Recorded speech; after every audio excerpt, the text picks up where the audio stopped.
Check, check, check.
Good evening, everyone. The November 10th Planning Commission meeting is called to order. The first item on the agenda is approval of the October 13th meeting minutes. All the Planning Commission members should have received copies of the draft meeting minutes. Are there any corrections or changes to the minutes?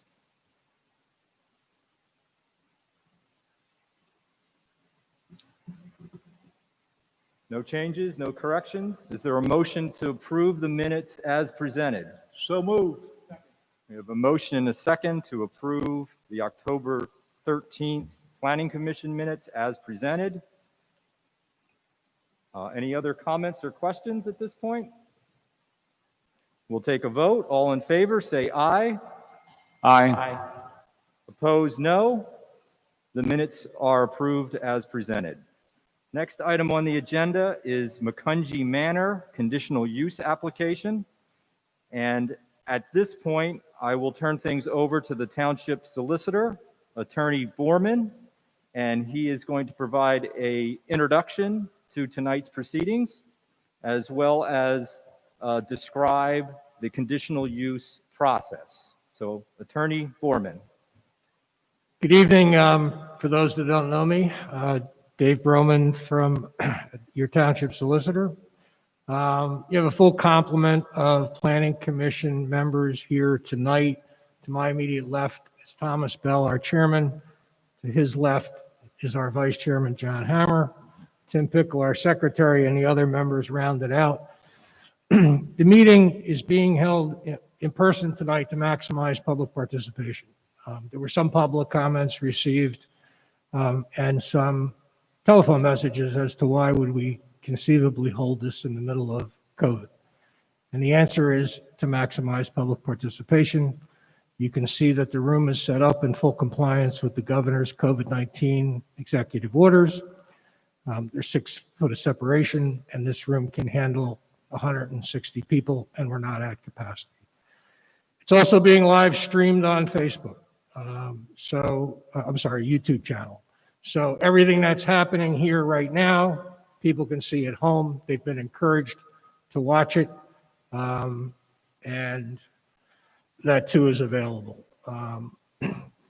In terms of public comment, I'm going to get into the public comment section. You will note that there's a podium right there, and to the far right wall, there are tape on the ground for 6 foot separation. So when the time does come, public comment, recognize the 6 foot separation. One person at the podium at a time. Can everyone hear me fine?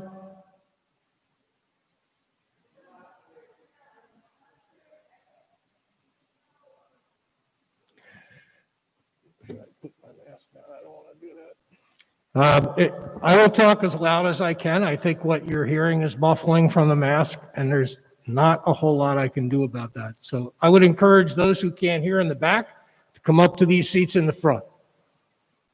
This will be where everything's displayed.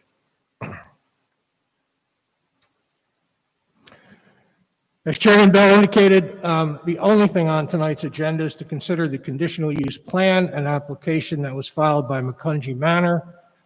It's known as application DE 20005, and also a zoning amendment that was filed by Macungie Manor as well. The Planning Commission will first hear from the township's Director of Community Planning and Development, Mr. Nathan Jones, for an overview of the project and reviews from his staff.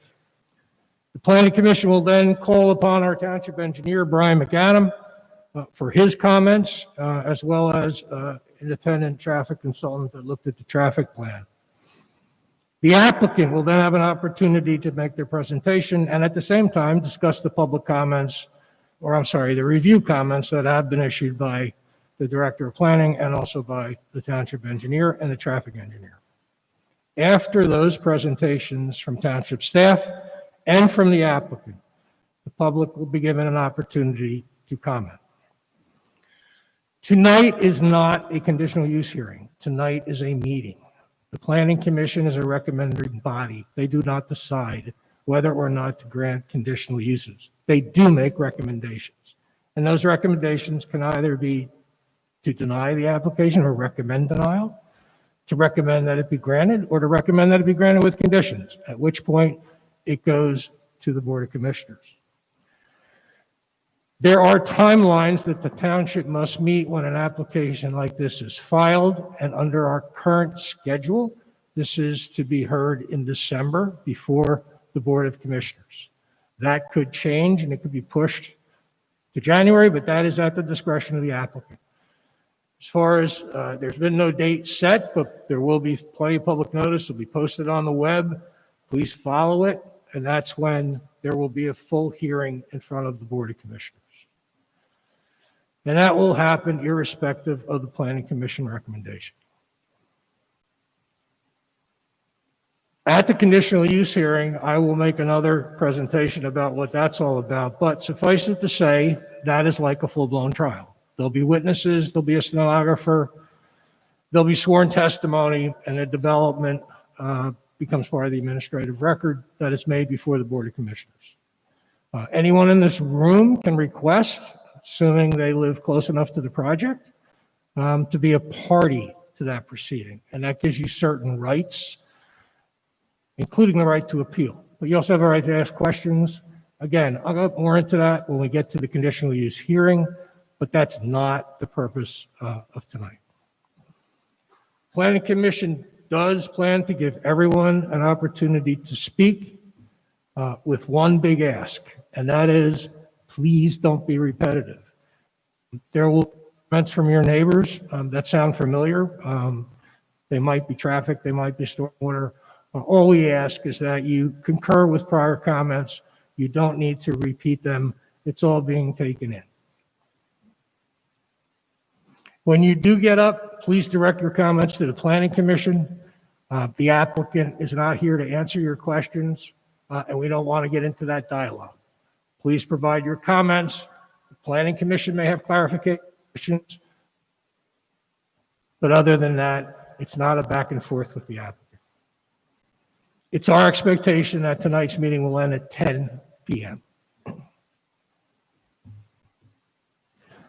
In the interest of time, Chairman Bell, I think I'll acknowledge that we did receive public comments in advance of tonight's meeting. There were 5 letters and/or emails that were sent. I think they've been provided to the applicant, and I think they're posted on the website. I'm not going to read those public comments verbatim, but I will acknowledge that Mary Turk and Andrea Luciano, 1045 Manor Drive, on September 26th, wrote to the Board of Commissioners in opposition to the project. On November 4 of 2020, there was a letter from Jeff Waltmeyer, 1150 Kressler Road, also in opposition to the project. On November 9 of 2020, there was an email from Stephen and Melissa Molinaro, 4261 Clearway, all in opposition. Also on November 9, an email from Krista Kratzer, 4391 Clearway, also in opposition. And finally, on November 9, an email from Pam Bartlett, 4091 East Texas Road, in opposition. All of the written comments that were received as of yesterday are part of the hearing tonight, or proceeding tonight, meeting tonight. The Planning Commission has them. Your Board of Commissioners has them. And without further ado, turning it back to our chairman. Thank you very much, Attorney Broman. Next is Nate. Will you provide an overview of the conditional use plan? Yes, sir, Mr. Chair. So I have pulled up here the submitted conditional use plan. I would like to note, for everybody's edification watching from home, as well as members in the public here this evening, that this plan is the plan that has been circulated previously, and you'll have to excuse me, it has disappeared momentarily. It's loading. This plan is the same plan with modifications to staff comments from this summer. I should note that for the record, as everyone is already aware, this lot is bisected in such a fashion that roughly 1/3 of the proposal lies in South Whitehall Township. That is the memory care facility at the site. Again, please excuse us while this loads. The memory care facility lies in South Whitehall Township. The senior living facility, which consists of 2 structures totaling 172 units, is in Lower Macungie Township. There are various accessory parts to this development. These accessory parts include a clubhouse. They also include walking trails, customary parking, and customary emergency access, as well as stormwater management features. In our most recent review, I would note a couple of key points that have come up throughout the entirety of the process, one of which is ensuring proper buffering from existing residents. The plan here shows this, and staff has continued to recommend what we have in our zoning ordinance noted as a Class C buffer. Further, following a review of the line of sight study that was submitted for this month, we are recommending large enough vegetation at the time of planting so that a head start is given on privacy for the neighbors. This would include 8 to 10 foot trees and 3.5-inch caliper deciduous trees as opposed to smaller size trees. This would be a recommendation from staff so that residents do not have to wait as long for the privacy buffer to set in. We are recommending a Class B buffer along the highway at the South Whitehall end, which is outside of our jurisdiction, but given the smaller size of that buffer, it would seem wise given the fact that the property abuts the highway at that point. We've also noted that there's an extensive trail system within the site. Sidewalks should be included to adequate entrance points within the structure. The trails should be ADA accessible per code.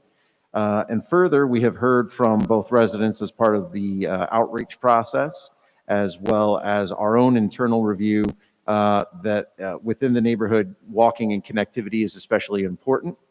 As such, we are requesting basically being amenable to frontage improvements and other improvements that would improve walkability for the residents of this facility, as well as residents of the neighborhood. I would also speak at this time for life safety component review, which is also very important as part of this project. It has been noted that ensuring proper fire access for all sides of the residential structures in case of emergency management and emergency rescue is needed. The access here at Clear is to be a Knox box locked gate with emergency access as proposed, as coming up here. And not to be under this proposal here with this 30% impervious coverage plan, a regular through road. I would note that stormwater management, which will be covered in greater detail by the township engineer, should be naturalized per township ordinance. This will also assist with environmental permitting necessary with the site, but as well as improving the aesthetic component. The same would go for any entrance signage meeting the design standards of the township, ensuring that there's monument signage and attractive 3-season landscaping. The applicant has already submitted architectural renderings of the structure. A further project design companion will need to be submitted as part of the preliminary plan application. However, multiple renderings that would qualify for that have already begun to be circulated and included in township applications to date. I think one thing that we should all recognize from also a life safety standpoint that staff has taken a peek at is ensuring that there's adequate ambulance access to all 3 structures without backing up traffic as people might be trying to get in and out of parking areas. Either a designated parking area or designated pull-off area for ambulance service to each of the 3 structures should be considered as part of the study. And with that, I believe that covers the majority of the planning components. Dark sky lighting will be necessary per township ordinance to ensure that there's no glare. That is standard township ordinance at this point. However, it's important to note that for benefit of the residents of the neighborhood. And I think one of the things that we've been thinking about internally, as well as myself, is the project that is proposed in front of us right now is a life care center, which is a conditional use per our zoning ordinance. Should a change of use ever be considered at any point in the near future or well off into the future, it should be important that the township and the applicant take steps to ensure, one, all zoning requirements for a change in use would be required. However, staff is also recommending that the applicants and any successors in interest would also agree to a conditional use to allow for a change of use at this site, to allow for review of parking, impervious coverage requirements, so on and so forth. We all know that a life care center is currently proposed. However, one thing as planners we must do is think about adaptive reuse of structures, just like they are regionally with post-industrial sites here in the Lehigh Valley for many years now. In 15, 20, 30, 40, or even 50 years, if there's an adaptive reuse of this structure, of these structures, we must be prepared for a review of that. And of course, that's not on the table right now. That is something thinking about in the future. We would want to make sure that that's properly reviewed for posterity. So with that, those are the planning related items that I'd like to bring up, and I would hand it over to the township engineer to discuss the technical items regarding stormwater, traffic, and the like. Thank you very much. Thank you, Nate. I will note that, as had been mentioned by the township solicitor, this is a conditional use application. Therefore, what's before us is not a fully engineered plan. So we have a letter dated November 4th where we reviewed the various exhibits submitted by the applicant. As there is no specific design done yet, our comments primarily relate to the various items and conditions that have to be met by the applicant. I will note that there are two, the primary issues that I know from comments that have come in from residents. These are issues that people are also looking at, which are stormwater management and traffic. I will note that following previous planning commission appearances, the applicant has hired a traffic engineer, and they've prepared a traffic study. We have prepared a review, and the review of that study was included in our November 4th review letter. There are several items in that traffic study review that should be, or not should, but need to be addressed. I will leave it to the applicant and his team to respond. I do not expect technical responses tonight to the point where we will check anything off. However, there are items out there that need to be addressed. So I referred to stormwater and traffic. The two things, the one issue that I think needs to be addressed on the plan and will need to be carried forward is the alignment of the access drive to the site. Currently, it is offset from Nonamaker Lane by 180 feet or so. That should be lined up. It's appropriate from an engineering and planning perspective to not create offset intersections. That's one issue that should be addressed. As far as stormwater management goes, as I said, there is not a formal design that has been prepared. The applicant's exhibit does clearly show the location of a stormwater management facility with a discharge toward I-78.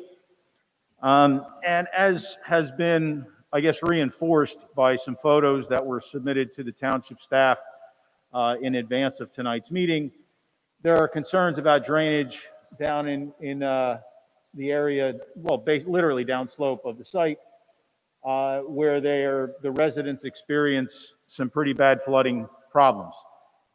We had considered how the drainage was to be addressed while we were doing the review.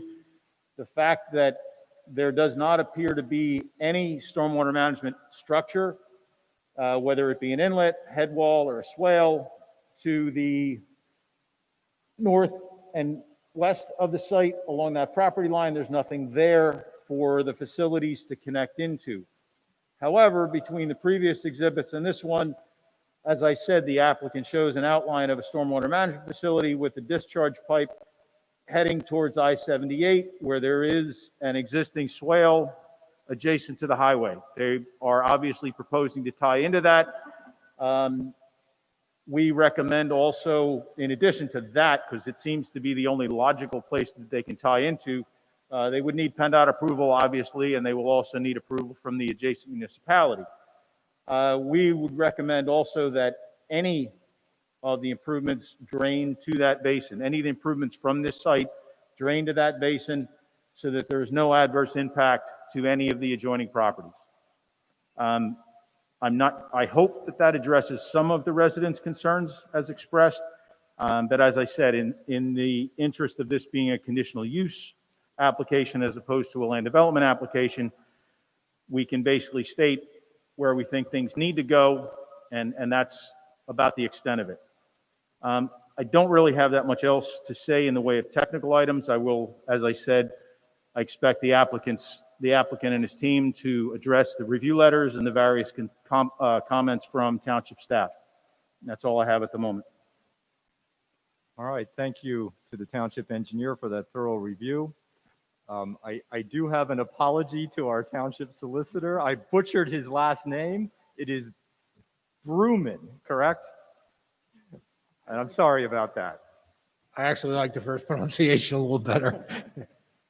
At this point, we're going to turn things over to the applicant, and I'm not sure if Attorney Marles, if you want to introduce, I see you have a team here tonight. If you just introduce your team.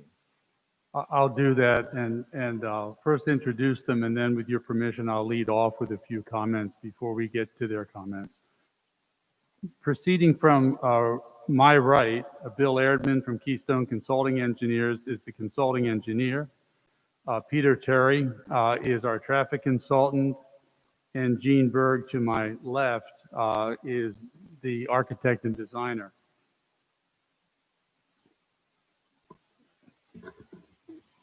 I think I would like to supplement some of the comments that Mr. Bruman made, only because this is a piece, the conditional use piece is a piece of a bigger process, which I think for the residents is more confusing than usual because it's happening in two different townships simultaneously.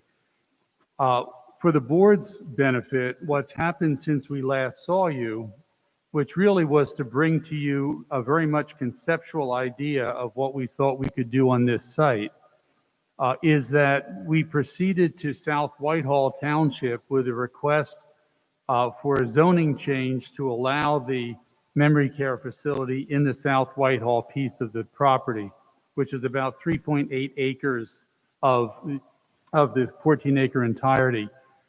The other thing that occurred is that an offer was made to all of the residents that were immediately proximate to the site to meet with the developer and his design team at...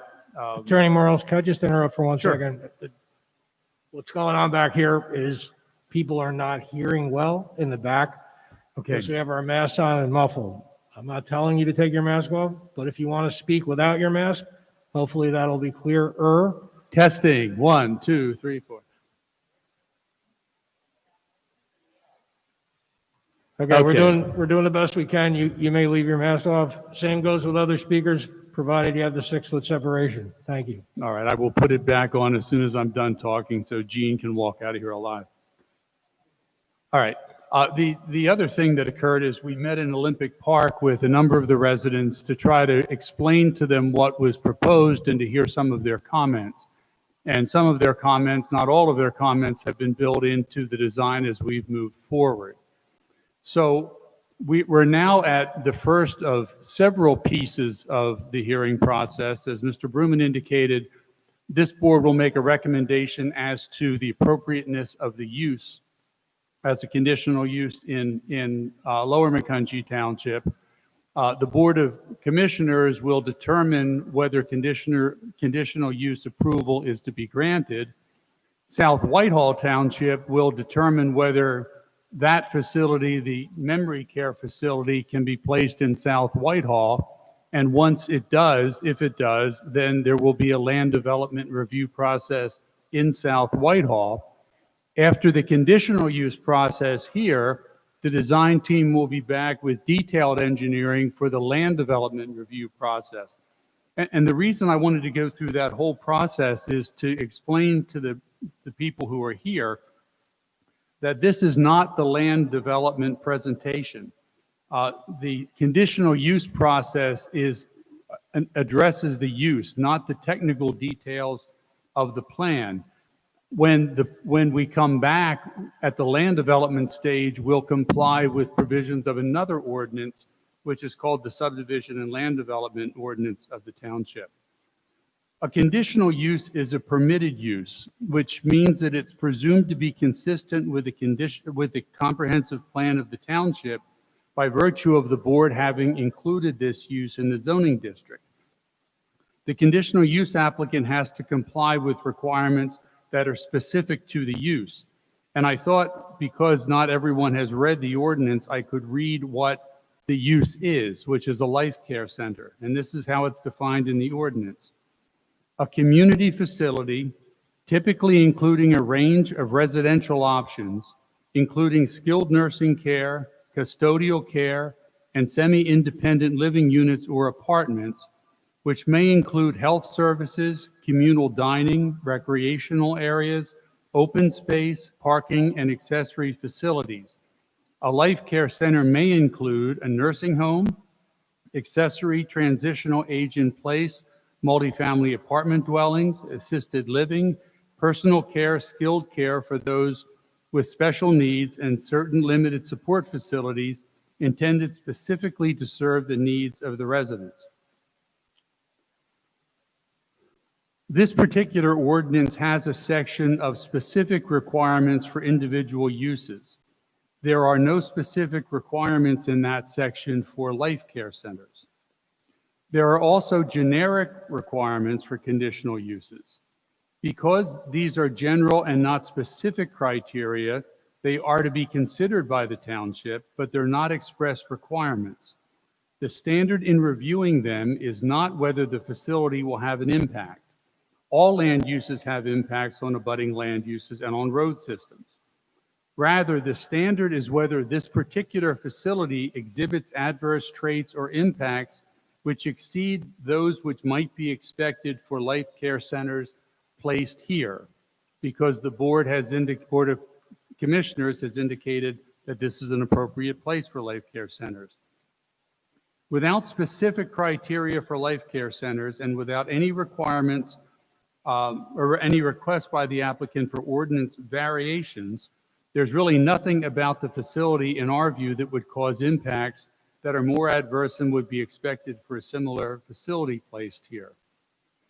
As we go through the presentation, and as the members of the staff who have made presentations have indicated, you'll note that we are providing for two potential scenarios. The first is a slimmed down version of the plan, which can be made fully compliant with the township ordinance provisions. That version will not supply the amenities that the applicant hopes to provide for both the residents and the surrounding community.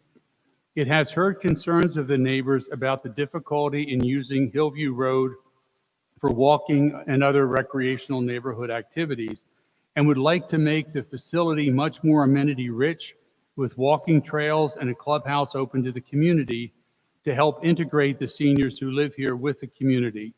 The Planning Commission will remember when Mr. Attia was here last time, he indicated that one of the primary reasons for choosing the location is that he wanted a neighborhood where the seniors could be integrated into the neighborhood and not be isolated and ostracized from the rest of the community, as seniors sometimes are. In order to provide the amenities, the impervious cover requirements of the ordinance will have to be altered. And we made a presentation to the Planning Commission in that regard last time. Even if those amenity changes are made, the number of units will not change. This would just provide the opportunity for more impervious surface and therefore amenities. It would also provide the possibility of opening up the back road to be more than just emergency services. And one of the comments we'd like to hear from the Planning Commission tonight is whether or not you think that's a good idea. We recognize the traffic concerns are the biggest issue for the neighbors, and we're prepared to discuss with you the findings of our traffic study. That's why we brought Mr. Terry tonight.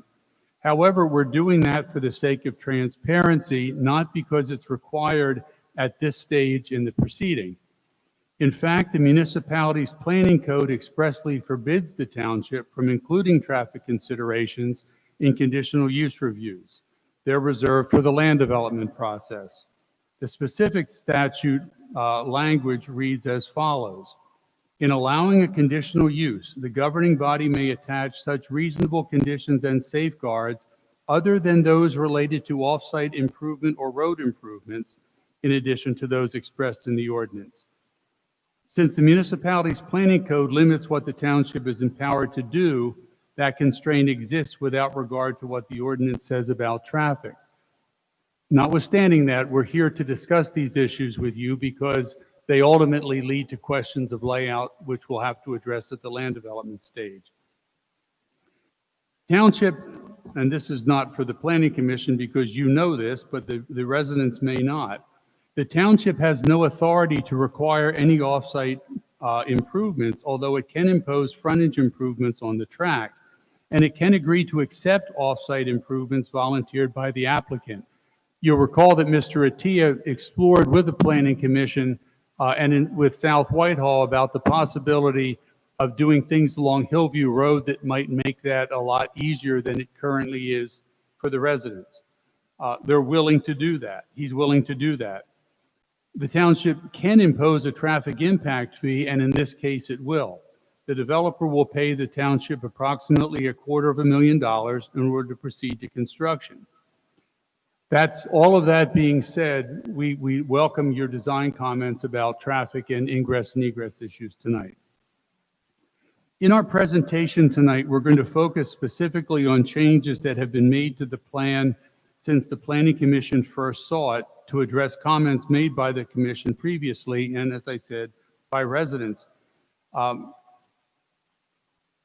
There are two specific things that you have not seen that you'll hear about tonight. One is the outcome of the traffic study, what was studied and what Mr. Terry believes is important or not. And as the Planning Commission requested, because of a concern about the height of the buildings, a shade study indicating that in virtually all circumstances, it'll show how shadows may impact abutting properties. And that will be discussed tonight. Next, Bill Erdman will give a view of the plan. Gene Berg will address changes in siting impact to the building since we were last here. And Pete Terry will tell you what we now know about traffic situations. With that, Mr. Erdman. Let me start by addressing a general concern that I sense. I've been to every one of the meetings, and I think this is now our 5th or 6th meeting. I would suggest pulling it a little closer, and you do have Yeah. to keep your finger on. I have it on. Got it. Okay, I'm concerned about a general perception by the public based on attendance at 5 or 6 meetings. I have copious notes from those meetings, and two of the comments I heard that give me a concern. One is there's a lack of responses to the issues that the residents have raised, and there's also a comment to say this is being rushed through.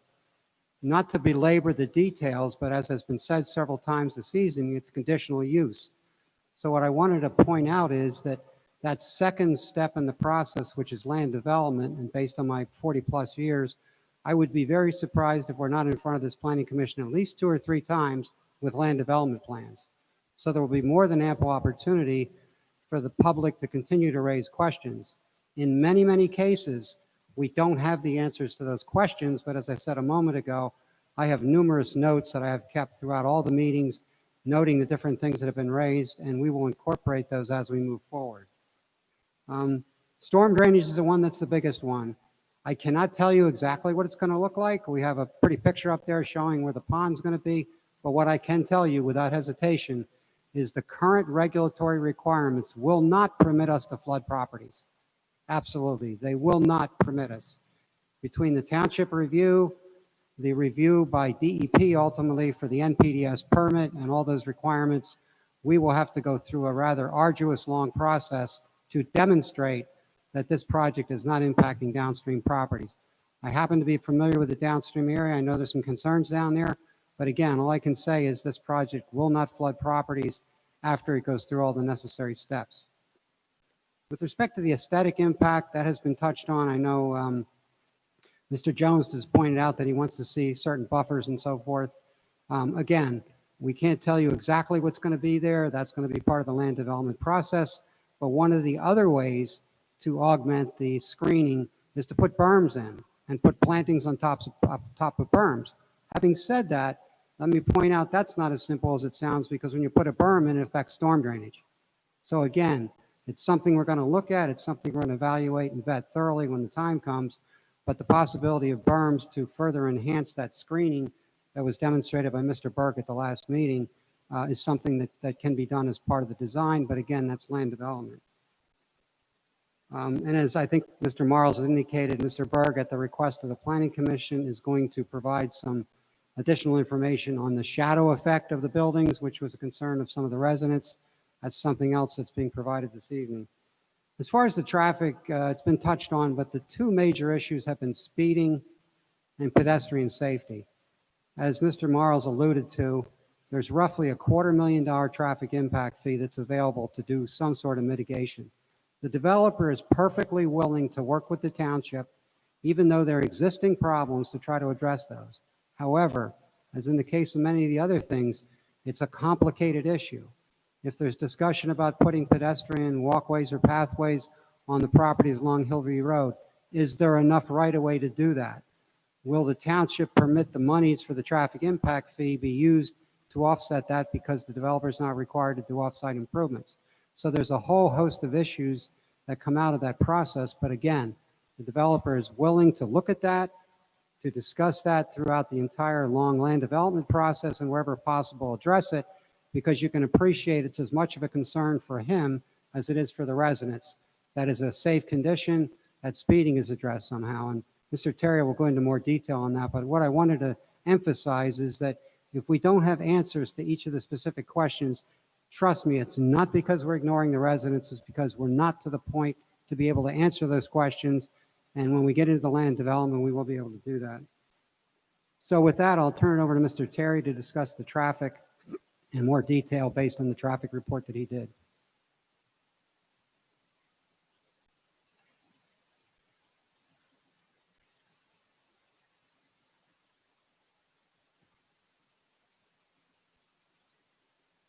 This one right there. Good evening. I'm Peter Terry, Benchmark Civil Engineering Services. I prepared the traffic impact study. It is my goal tonight to give you some summaries, not give you the full depth of the nearly 400 pages of the traffic study. Your engineer certainly will review that in detail. And trust me, I was adjunct faculty at both Lehigh and Lafayette teaching traffic engineering, and I could make this last all night.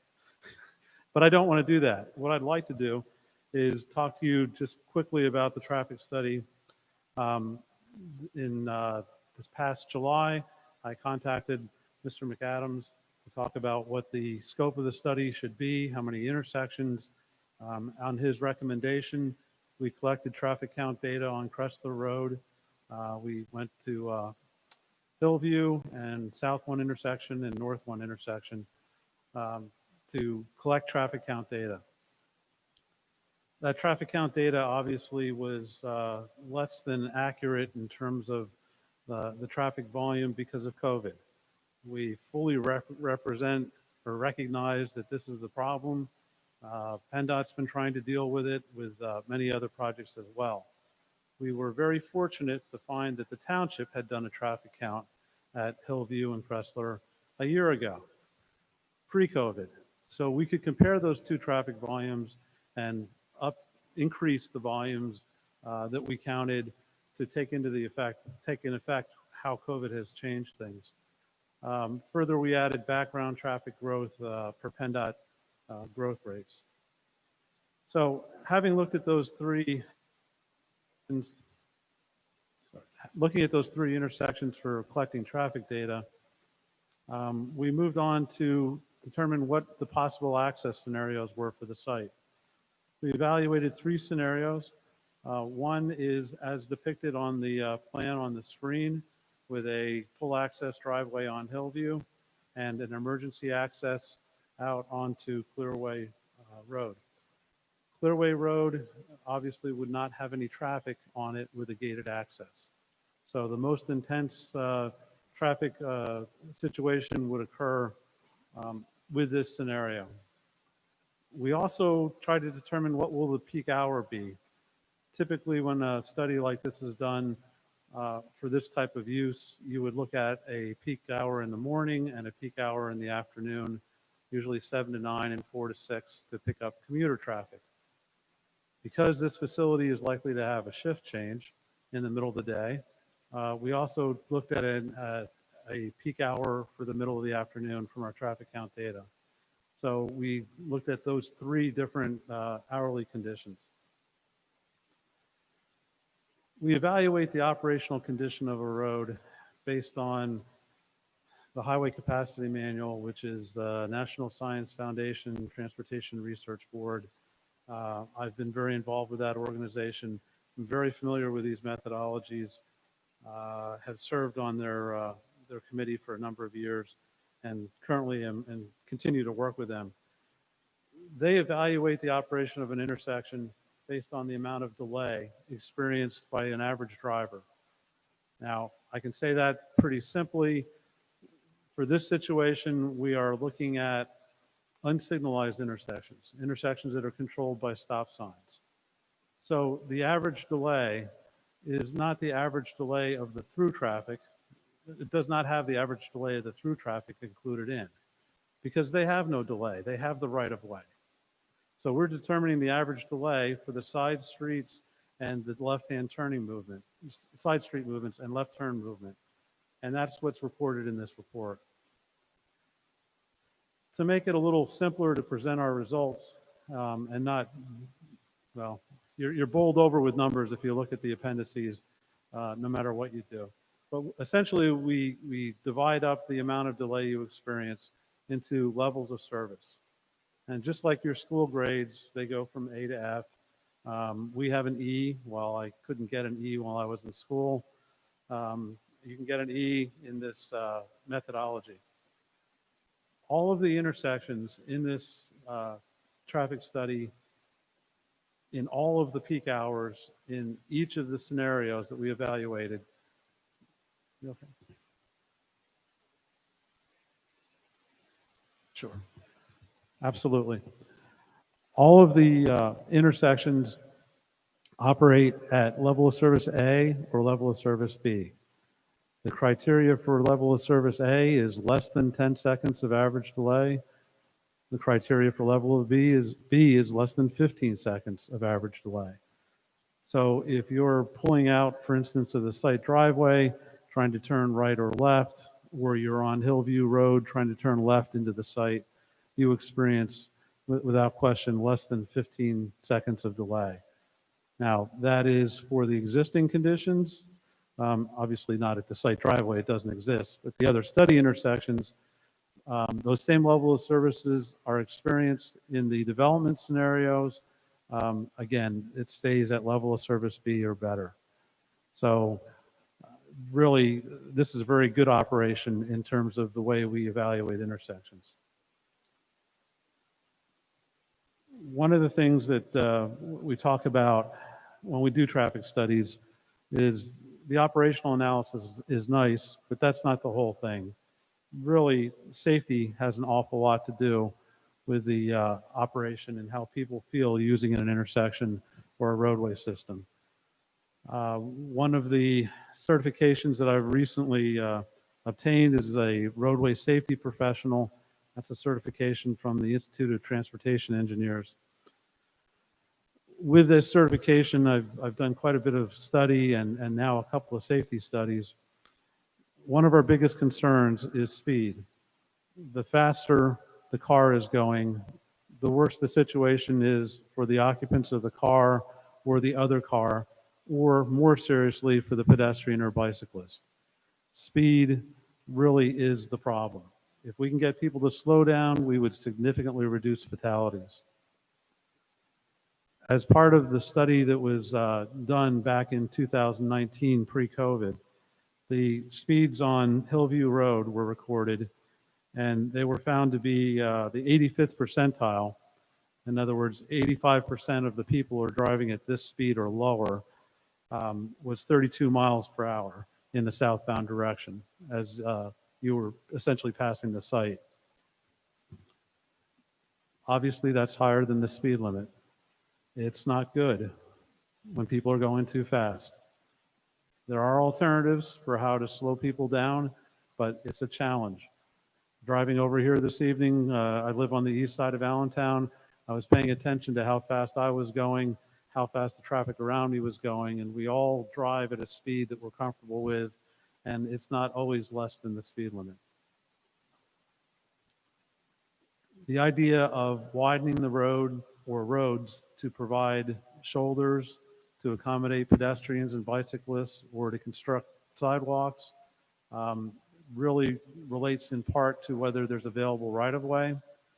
It's something that we, in the land development process, would work with the township to find out whether those right-of-ways that may have been offered as part of the other subdivisions were ever accepted by the township, and whether there's the possibility to widen the road to provide either sidewalks or shoulders or something to just put a little more space out there to have that safety factor.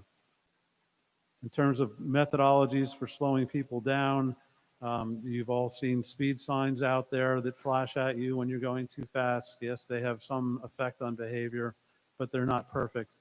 And I mentioned before the 85th percentile speed. Unfortunately, with human nature, it's that top 15% that's always the challenge. They are the ones going the fastest. Enforcement is one way to address that, but enforcement is just not a long-term solution.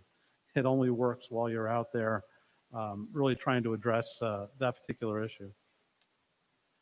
Mr. McAdams' review letter talked about the alignment of Nonamaker Road and the alignment of our driveway.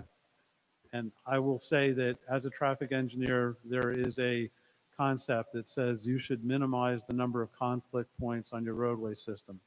That would tell you that it makes a lot of sense to line a driveway up against a street on the opposite side. There are also other arguments that would say, what does your ordinance require in terms of separations between driveways?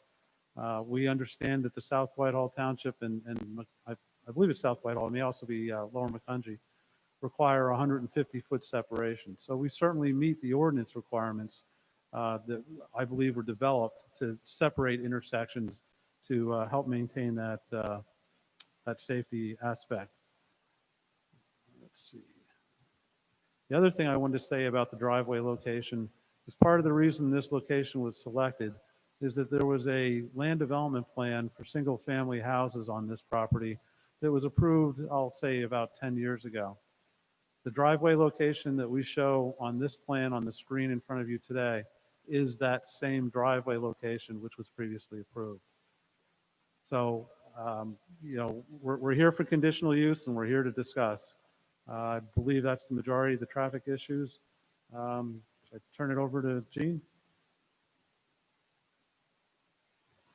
First, I'm Gene Berg from Gauck Architects. And Nathan, could you call up the aerial rendering? I believe it might be the first.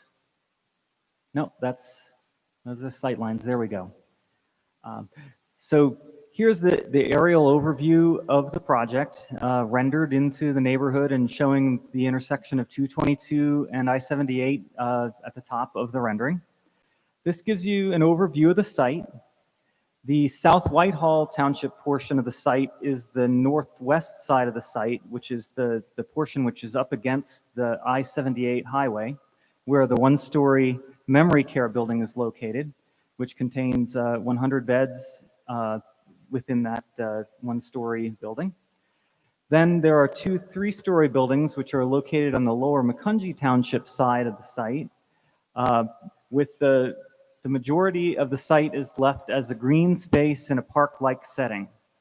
Now, although these are three-story tall buildings, I wanted to bring it to everyone's attention that in order to grade a level pad for both of those buildings with the parking lot between them, we would be doing cut on the hillside, the Hillview Drive side of the site of about 10 feet in elevation. So there will be a cut from the property line on the southwest down towards the building. So really the apparent height of those buildings is really going to look more like a two-story building when viewed from the neighbors' backyards along Hillview. The entire site will be encircled by a landscape buffer strip meeting each township's zoning and SALDO ordinance requirements. We will incorporate evergreens in that buffer to screen views of the building from the adjacent neighborhood that will meet all township ordinances. And the buildings are set back 83 feet is the closest building, three-story building to a rear property line of any of the houses. And then along the west side of the site, we have a significantly more space, 140 plus feet.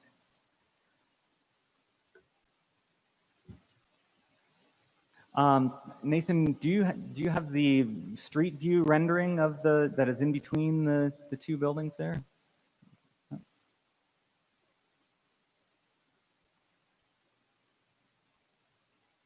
That's a view from the neighbors looking back towards with 10-foot tall trees, actually.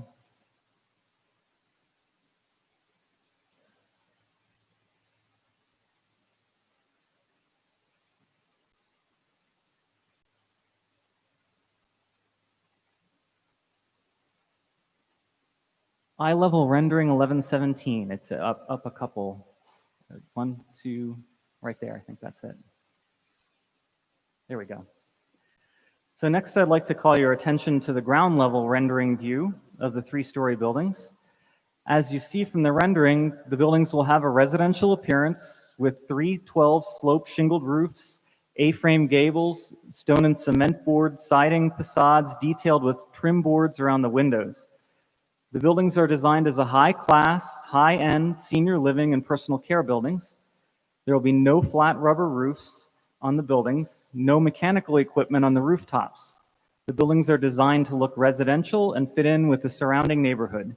And anyone who is familiar with the Parkland Manor on Crackersport Road, this project is very similar in its materials and its appearance on the exterior. Next, Nathan, if you could go to the solar shading studies. That is a PDF that has 9 pages to it, and each of them are the shadows cast by the building at different times of the year, and that's it, the set. So this first shadow study is, so what we've done is we have shown the shadows cast by the buildings and by the neighbors' houses. We've modeled, the buildings in 3-dimensional model, as well as the neighbors' houses in a 3-dimensional model. And we have shown how the shadows would be cast on 4 different days of the year. Well, one of them is the summer solstice, which is this rendering is the summer solstice. That's June 21st, and that's when the sun is highest in the sky and we have the longest days of the year. We also have renderings which are of the spring and fall equinox, which are, you don't need to page through them yet, but I'm just going to give a little introduction first. The spring and fall equinox is March 21st and September 21st, and that's when we have the average length day, and the sun is at an average height in the sky. We've generated renderings of the spring and fall equinox, and then we've also done renderings of the shadows that would be cast on the winter solstice, which is December 21st. That's the shortest day of the year, and that is when the sun is lowest in the sky. So this first rendering that we're looking at here is the summer solstice, June 21st. And the time of the shadow cast is 7 o'clock in the morning. So on June 21st, and we have corrected these for daylight savings time also.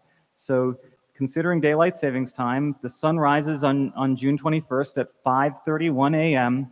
and sunset is at 8:36 p.m. This is at 7 o'clock a.m., so we've given a little bit of time for the sun to rise, just above the horizon. And you see that the shadows cast from the 3-story buildings don't cast any shadows across the neighbors' property lines, into their backyards. South is towards the bottom of this rendering, north is towards the top, east would be to the right, west is to the left.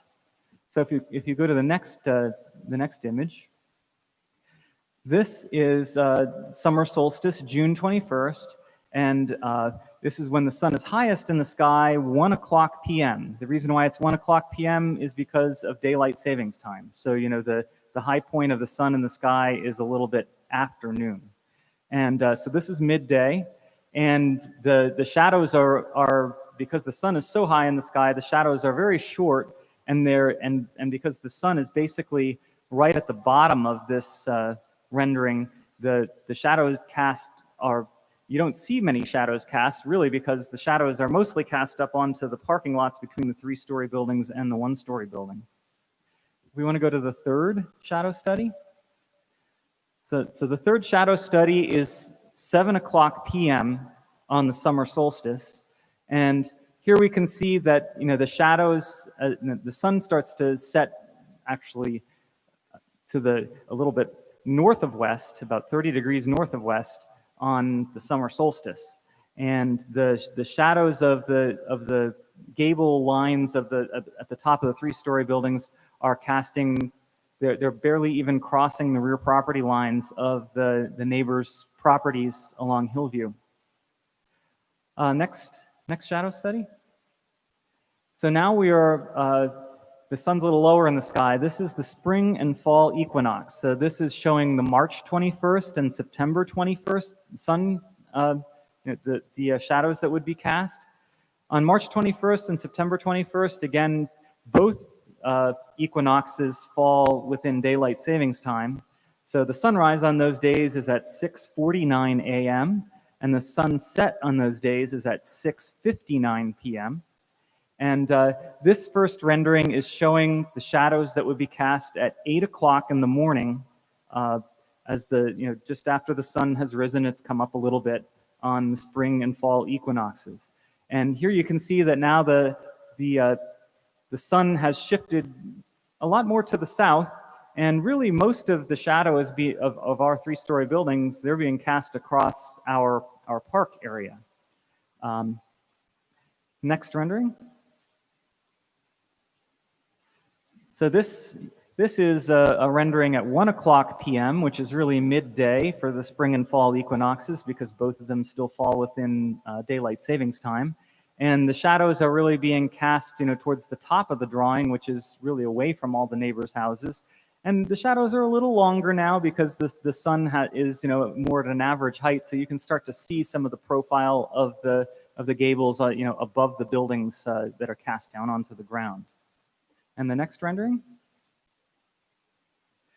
So these are shadows which are cast at 6 o'clock p.m. on the spring and fall equinox. So this is about, an hour before the sun sets. And once again, you can see that the 3-story buildings, the angle that the shadows are being cast is different than it was in as we were in late afternoon on June 21st. But again, the profile of the shadows of the gables of the buildings, again, are barely crossing the neighbors' rear property lines. Next rendering. So now we're at when the sun is the lowest in the sky. This is the winter solstice on December 21st. On the winter solstice, the sun rises, now we're in standard time, the sun rises at 7:22 in the morning, and the sun sets at 4:38 p.m. in the afternoon.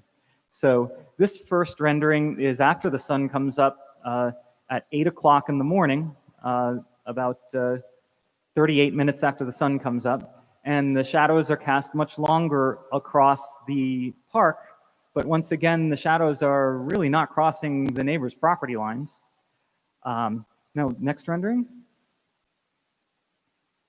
These are the shadows that are cast by the buildings at 12 noon on the winter solstice. Now you can see that the shadows are being cast a little bit longer, but again, they're all being cast towards the top of the site plan, which is casting shadows on our own site.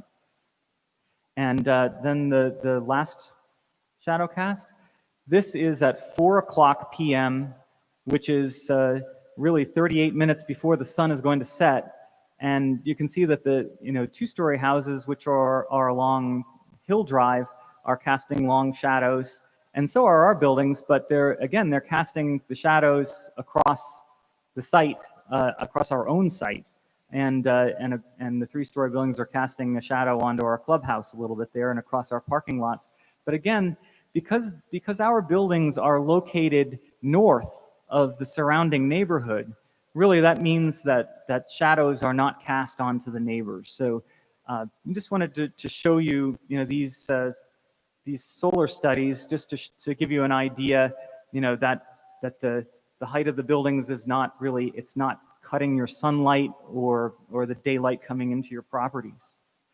Now, one thing that I wanted to mention earlier that I did not about the property and about the site plan itself, if we can go back to the original site plan that we were on at the beginning of the meeting.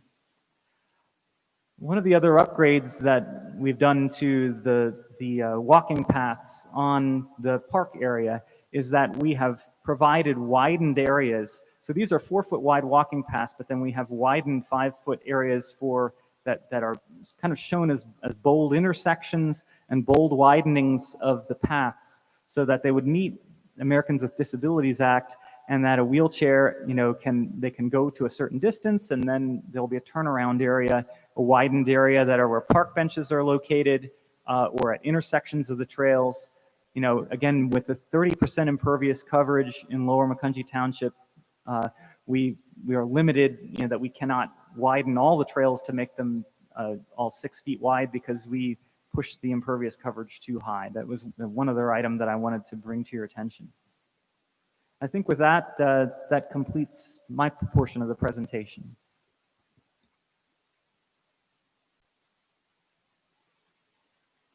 Thank you, Gene. That is the extent of our presentation for the board the Planning Commission this evening. And we're obviously here for questions from the Planning Commission or to hear comments from the public. Okay, thank you very much, Attorney Marles. Does the Planning Commission have any questions or comments at this point? Any questions or comments from the Planning Commission? I've got a couple. Last time we asked if you would take a look at the amount of foot traffic, particularly on Hillview, and also runners and bicycles. Did anybody take that look at all and for any extensive period of time?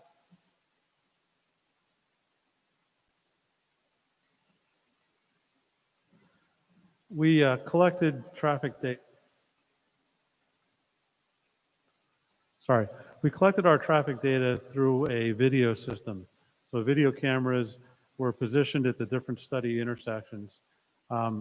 The pedestrians and bicyclists would be picked up in that. The counts were done on September 15th, 2020. I will tell you, unfortunately, we did not see any real significant amount of pedestrian or bicycle traffic between 6 in the morning and 9 in the morning, and between 3 in the afternoon and 6 in the afternoon.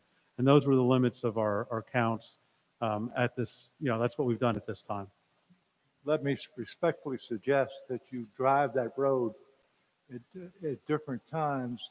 I go on that road to go out to Lincoln quite a bit and back.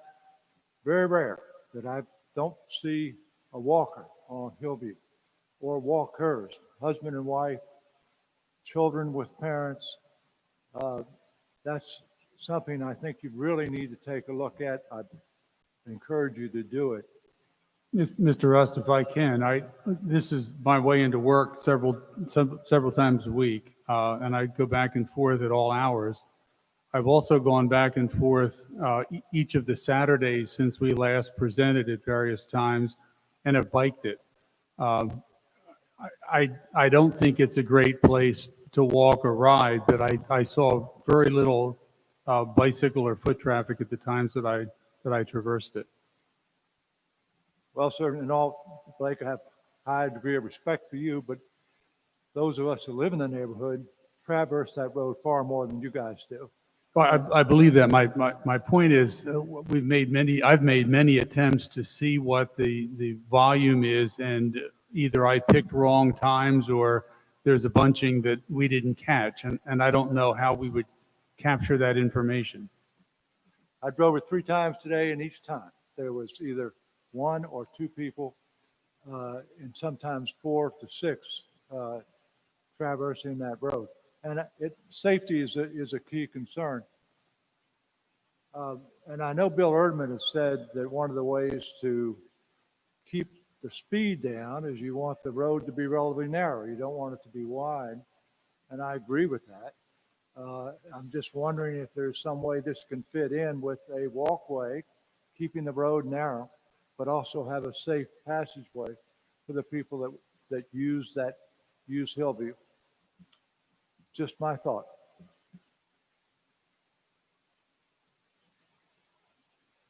Are there any other comments or questions from the Planning Commission? Al? Mr. Chairman, I have one more, and it's a question. How do we determine what is a unit, a residential unit, in a facility like this? What's our rule? Nate, do you know, or the engineer know? Yes, our units are, in the ordinance, it's based off of number of beds given Life Care Center. So essentially, I believe, and don't quote me on it, but I do believe that it's 2 beds per unit. And then, of course, on the lower Macungie Township side, the units are, correct me if I'm wrong, folks from the applicant team, they are individual units themselves.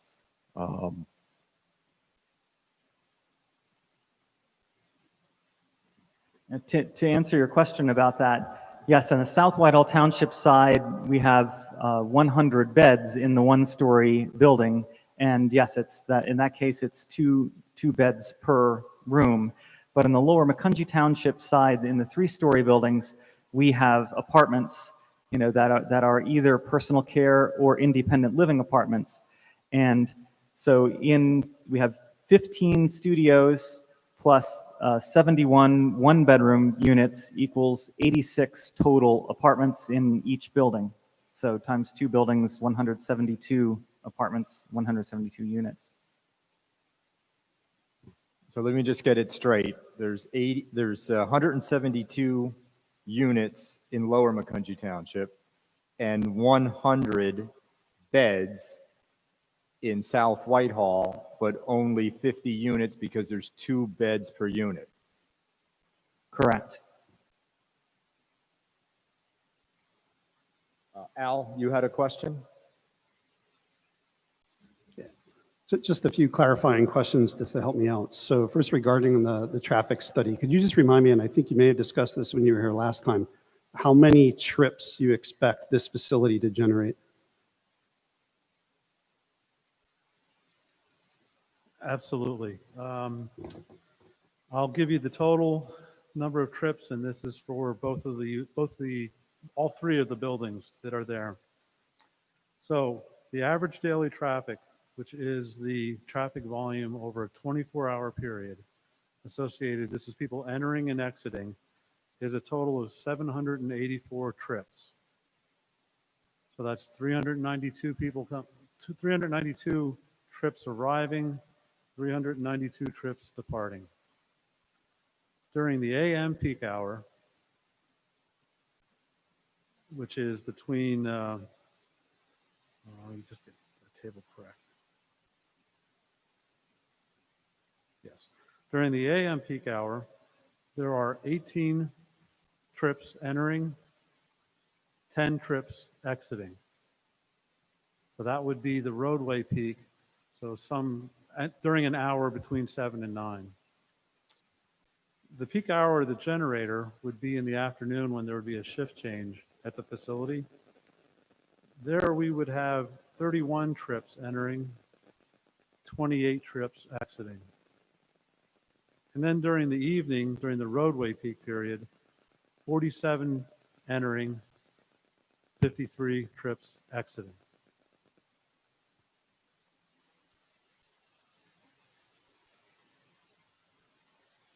Okay, thanks. And then, so that's based on the combination, so for this type of facility, that's based on a combination of residents as well as employees? Yes, that's employees, residents, deliveries, every trip that would come in and out of the facility.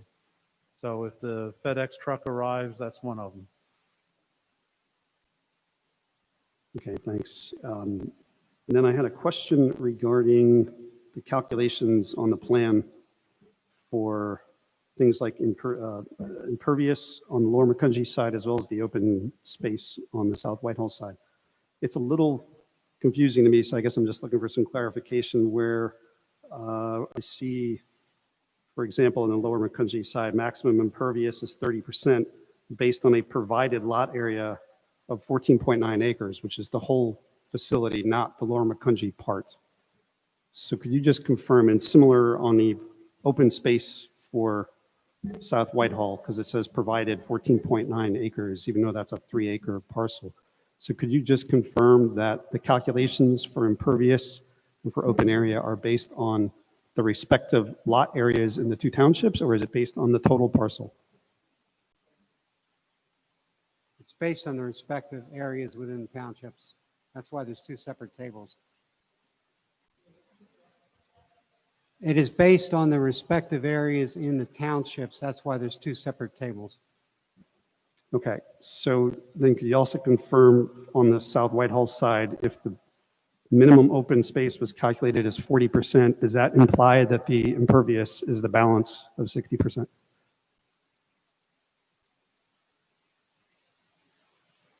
Yes. Okay, so just by my math, check my math. If I put that all together, the total site, because stormwater doesn't know there's a township line running through the middle, ends up being 37 and a half. That sounds about right. I mean, it's in the ballpark, yes. So I know there was a plan submitted as well that showed 40% impervious on the Lower Macungie side. So that would take the total site up to, I think it's 45. That's correct, yes. I believe was alluded to. That's not the plan that's on the screen, but that's the plan that we presented as adding what we called amenities. And I think if I recall correctly, you as a member of the Planning Commission opened that door and said, if you want to go up to 40%, can you show us what you have in mind? That second plan shows that. So for example, the roadway coming in from Clearway is now a full-blown roadway because it's wider. There's wider pathways, and we're able actually, I think, to put, if I recall, there was a second clubhouse on there, so we could add additional amenities to the plan with the extra 10%. Thank you. You're welcome. I think earlier in the presentation, it was mentioned that there are two plans that were part of the application. One plan that shows 30% impervious cover, and another plan that shows 40% impervious cover. Are you asking us to make a recommendation on both plans? Basically, asking for two things. Number one, the conditional use approval, and then the relief on the 30% impervious limit to be able to do the 40% plan. So technically, both plans are in front of the Planning Commission with the idea we'd like to do the one with the amenities. I believe at the meeting, the Planning Commission members seemed receptive to the idea that additional amenities on the property made sense, but both plans are actually in front of the Planning Commission. Even though one plan that shows the 40% impervious cover clearly does not comply with the township ordinance. Well, that plan would have to be accompanied with a recommendation to agree to the text amendment to go to 40%. So that's a good point. So the 30% plan could move forward just based on conditional use.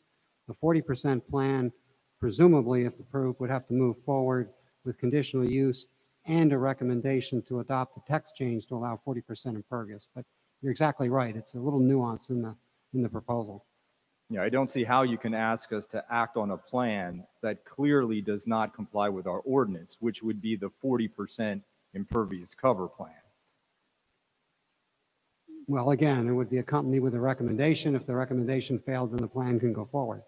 I don't know, Blake, if you want to jump in on that. Yeah, I was going to chime in and ask Blake the same question I think you were going to ask him, and that is, as I understand it, we have two separate applications. One is for a conditional use application, and you've considered it to be, and don't disagree with you, a by right conditional use. Also in front of the board, the planning commission is an application for text amendment. So the 40% plan as it's been described is basically a graphic of what it would look like if that text amendment passes. Correct? That's correct. That's all correct. So planning commission members, before you is what you thought, which is a conditional use application for a recommendation this evening to the Board of Commissioners. Separate and apart from that, they're asking you, although you're not required to, give a recommendation on the text amendment, realizing that the quote 40% end of quote plan is purely for demonstrative purposes. It may make sense to just do a side-by-side to show the planning commission those differences. But I don't know they're going to get to both tonight. I just wanted to clarify that. Blake, can you, particularly for the members in the audience, what's the text amendment? What is it? It's only to increase the percentage of impervious cover from 30 to 40%, as we discussed at the last planning commission meeting, only for life care centers, not across the board in the zone, only for this particular use, which would limit the impact of that change to this parcel and perhaps one or two others in the entire township, as we understand it. So we're, in effect, even though it's limited, you're asking for a change in the ordinance. That's correct. There's a portion of this project that's that's in South Whitehall Township. What's the status of that portion of the project? Is the zoning in place for that portion? The zoning is not in place for that portion. There is a hearing on that There's a planning commission meeting on the 19th with the South of Whitehall November, Planning Commission. and tentatively action by the Board of Commissioners to either approve or not approve that zoning change on December. You recall the I date, Bill? forget the exact say December, but it's one of the The meetings. the second board meeting, in this, which I think is the third Wednesday of December. It's definitely the third Wednesday, yeah. What happens to your plan if South Whitehall does not approve your zoning amendment? The project can go forward without the memory care facility. Although I would say on behalf of the developer, since he's not here, he feels very strongly about the integration between those three buildings in the sense that you can have, for example, somebody could be in the memory care unit and maybe the spouse would be in one of the apartments. So he feels very strongly that they should go together, but if they don't, they don't. But that's certainly a preference as we go forward.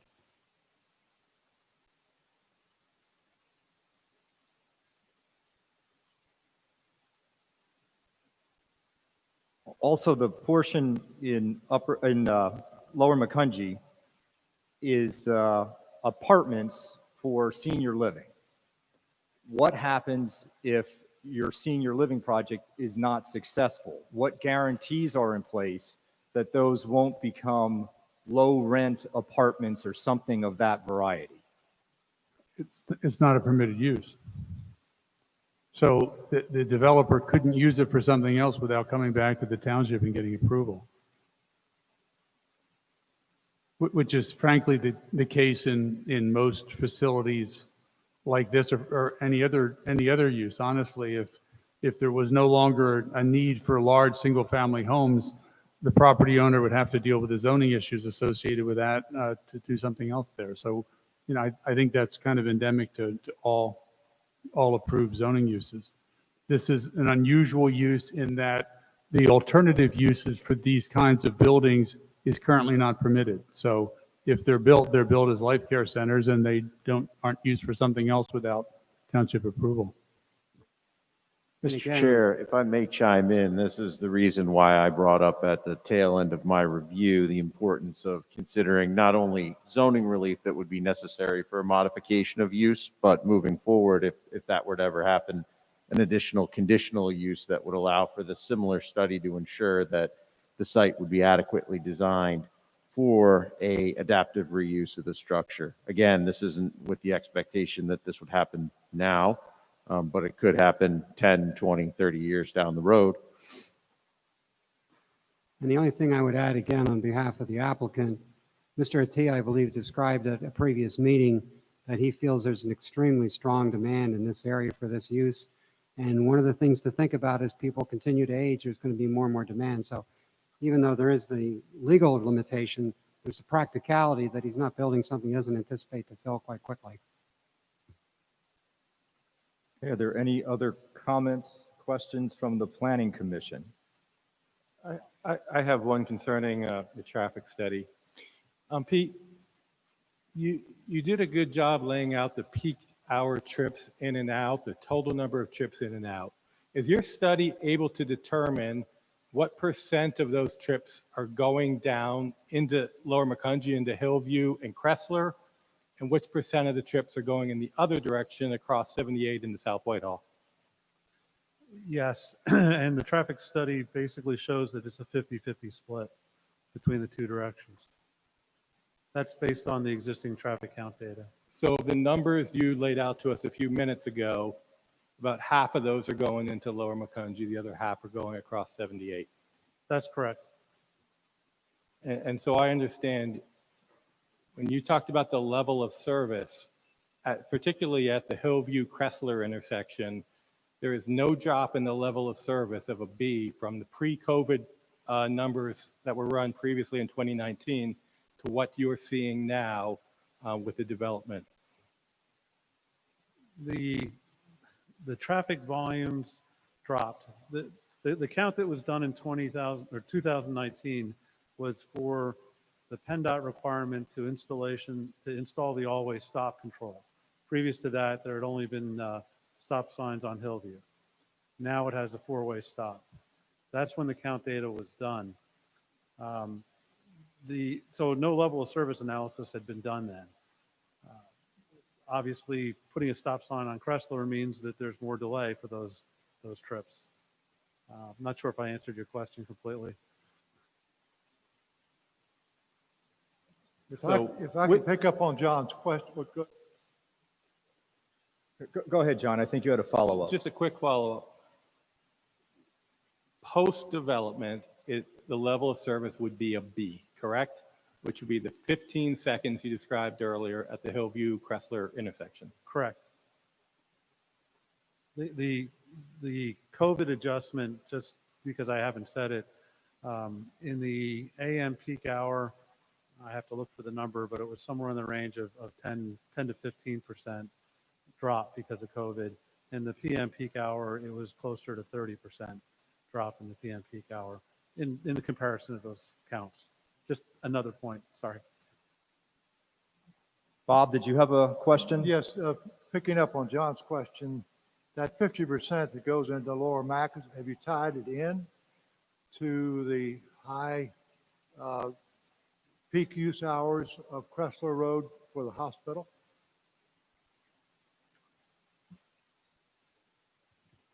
I can.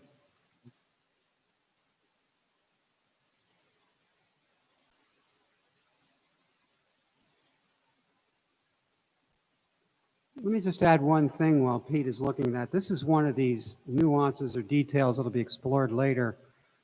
Mr. Attia has another project in South Whitehall Township. When we reached out to Lanta, if you'll recall, he indicated a number of the people would be coming from the Allentown area. In that particular instance, the response from Lanta was, there are other uses in the area that are developing. We have it on our radar screen. We may eventually have Lanta service to your site.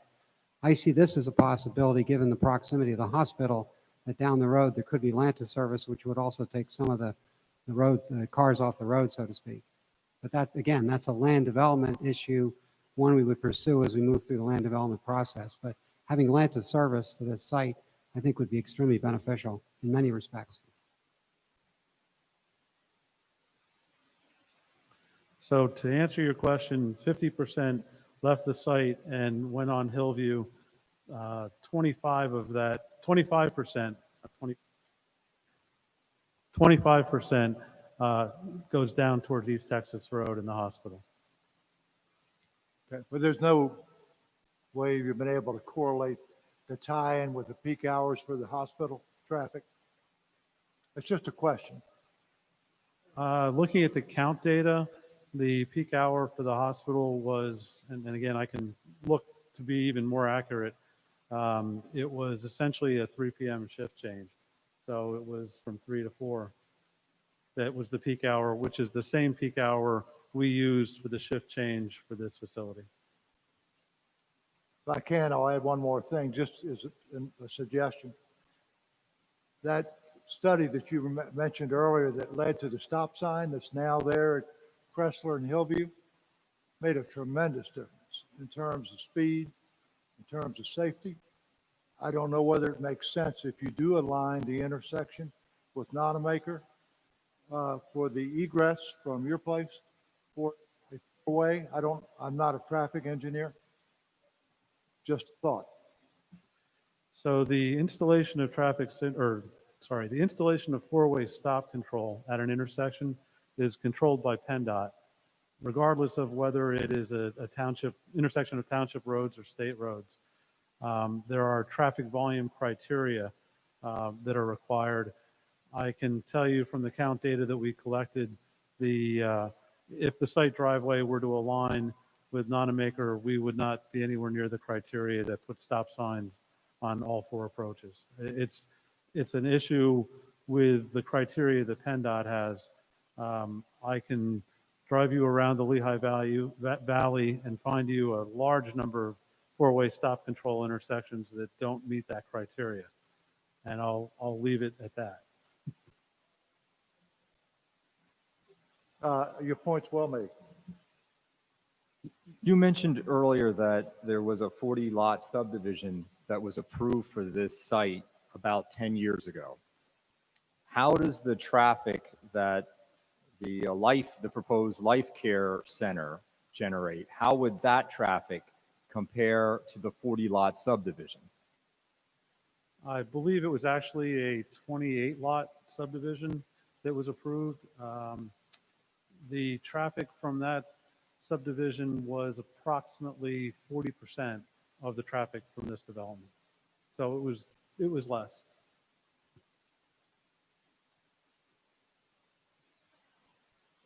Just one last comment. Pia, I have a concern about when you said a minute ago, 25% of the cars are going to be eventually heading down to East Texas. I have a concern that some of those cars may use Nonamaker as a shortcut to avoid that intersection at Hillview and Cressler, and use Nonamaker Road to get down that way. Obviously, Nonamaker would not be built to specs to handle that amount of traffic. I think when you get down to Nonamaker through the S-turn, as you exit onto Cressler, where Ascot is, that road might be about 10 feet wide there.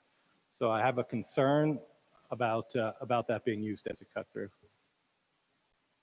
I certainly appreciate your concern, and as someone who's lived in the valley for a long time and tried to find all the different routes to get different places, what seems to ultimately drive it is the amount of time it takes. People tend to pick the shortest route. Not always. Certainly there are times that you want to be on a more scenic route. We could look at that and see whether there was an advantage time-wise to go through Nonamaker as opposed to taking Hillview and Cressler to reach that point. That would certainly be a concern. In some respects, that's also a reason why maybe you don't want to line this site up directly opposite Nonamaker. And I'm not making a statement, I'm just saying it's something to think about as you try and, you certainly don't want a large volume of traffic suddenly going on Nonamaker Road. And maybe as a follow-up to John's question, would the offset, in other words, not aligning Nonamaker with the entry driveway, would that discourage, in your opinion, drivers from using Nonamaker? I'd say it's likely. I haven't done a study or really thought through that. Just to follow up on that all, and just as a means of definition, and I guess I'm looking to Brian for this. The entry into this improvement, is that considered a driveway, or is it considered an access road or something else? Brian, did you get that question? I did. I believe the question is this considered a driveway or a road? It is a driveway. Technically, it is not a street where there would be right-of-way offered for dedication or even right-of-way for a private road. Okay, thank you. However, you typically like to line up intersections when you can. Okay, I think we're ready to move on to public comment and input. So if there are any residents who would like to comment or provide input on this matter, if you could start lining up, we'll take comments from the podium, as the township solicitor mentioned. And then if you're lined up, there are little markers on the floor by the maroon padding. Just line up and keep your separation from the person in front of you. And when you come up to speak, please state your name and also state your address. So tell us where you live as well. Thank you. My name is Mike Siegel. I live at 1939 Astor Road in Macungie, in Lower Macungie Township. I have several questions and statements based on what I've heard tonight. The first thing, the Planning Commission expressed concerns with what this use would be 20 years from now regarding the ability for this to be transitioned into, possible lower income housing. I still would like to see this be made as a condition of the approval of the conditional use, regardless of what the developer has said. He has no control over that issue.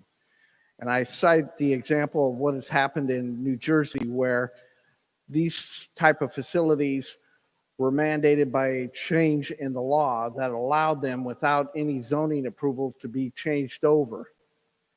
And that was approved several years ago.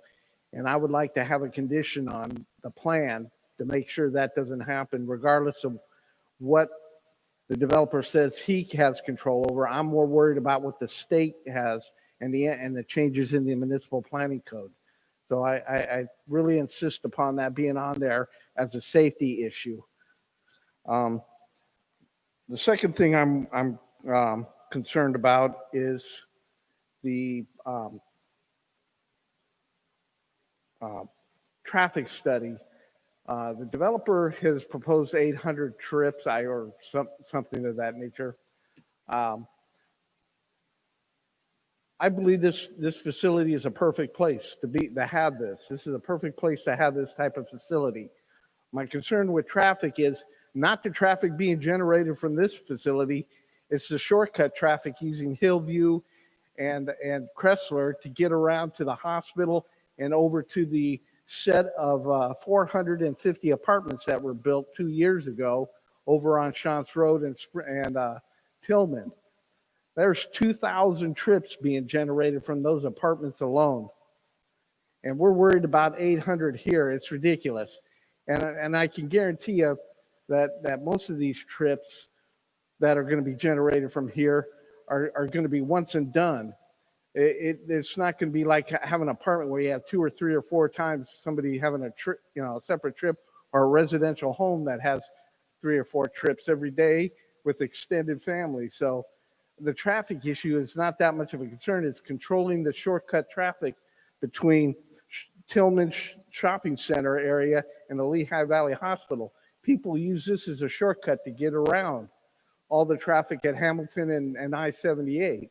If we're going to do anything, make the developer to traffic like at Kressler. That will help more than anything you could ever dream of right there. And this shortcut traffic is going to continue forever. But the use in itself is not the generator of traffic, in my opinion. It's the shortcut, this area being used as a shortcut traffic between 2 big generators, the apartments and the Tillman Shopping Center area and the Lehigh Valley Hospital, and this facility happens to be between both of them. I would also like to say that if there was a possibility of those buildings being moved to the back of the site instead of the front, and moving the park to the front, maybe the people wouldn't be so worried about the shadow issue. So that's another thing. I'd also like to see the basin become a retention facility. I compare this project to Luther Crest over in South Whitehall. It's very similar. My father lives there. I see the daily problems that happen at that facility and what could happen here. I can promise you this without no doubt whatsoever. You're going to see the biggest problem here is the amount of ambulances and trips coming in and out of this facility on a daily basis. And that hasn't even been discussed. How are they going to maneuver in here? How are people going to come in and out of here when they're handicapped? Those are big issues at Luther Crest. They have designs where the ambulance pulls right up and the people coming in and out of there. This is going to be, you're going to see 4 or 5 ambulance trips sometimes a day coming out of this facility.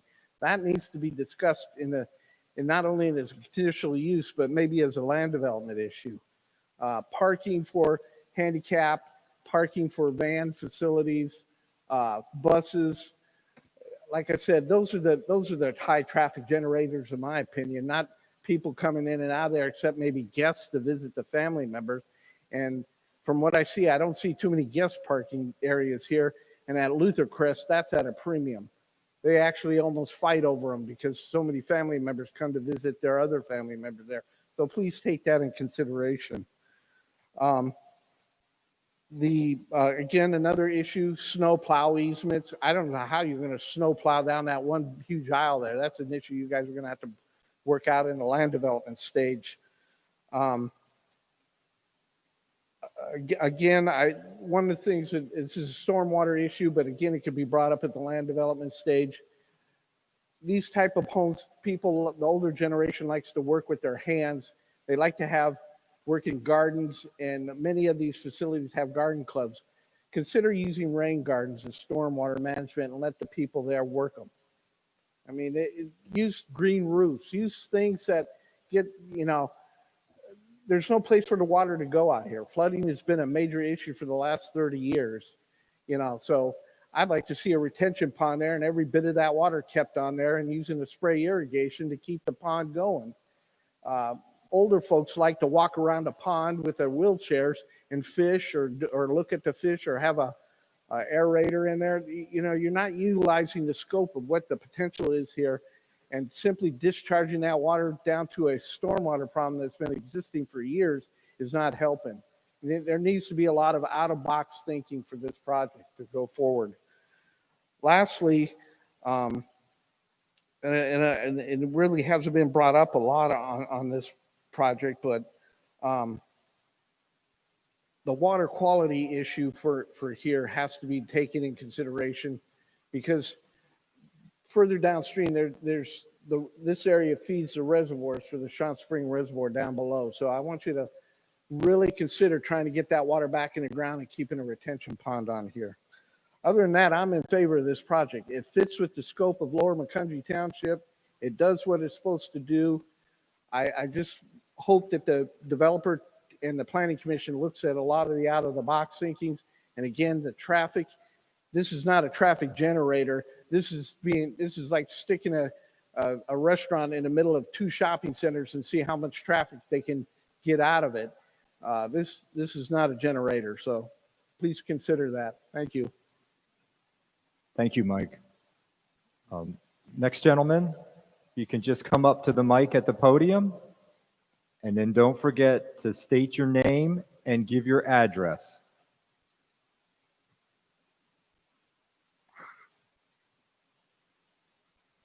My name is Tony Fidali, and I live at 1187 Hillview Road. My wife and I built a house there 45 years ago. And I'm here as a major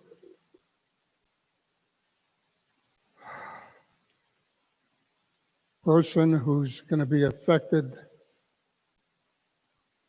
by this project. And I think that we're going about this whole thing a little bit wrong. I think we need to talk to the stakeholders first. And I think I'm a major stakeholder because my property borders this piece of land. And I think that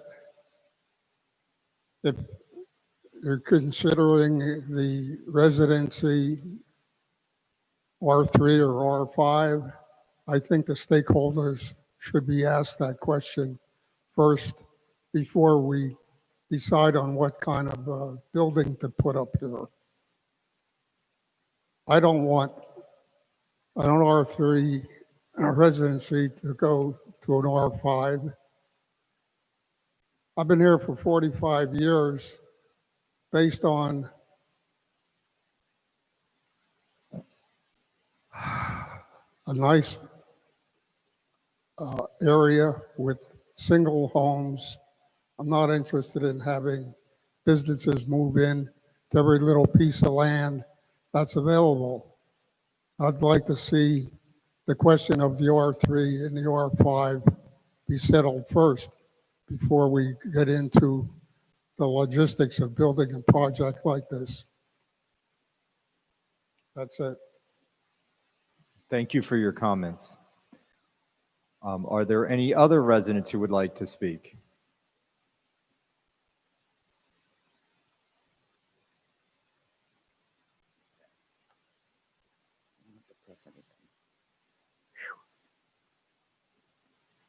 First of all, my name is Joanne Markowitz. I live at 833 South Hillview Road. I'm also representing Nonamaker Farms with the address of 1139 Nonamaker Lane.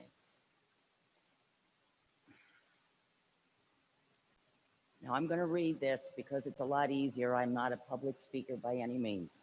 Ma'am, just talk into the mic so everyone Sure. can hear your comments. Sure. Thank you.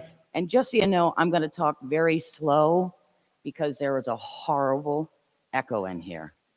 It's very hard to hear and understand some of the information. First, I would like to thank Lower Macungie Township for making special accommodations for this meeting tonight. However, I would also like it noted that there are many residents who still not feel comfortable attending in person and/or who are elderly and not capable of connecting through YouTube.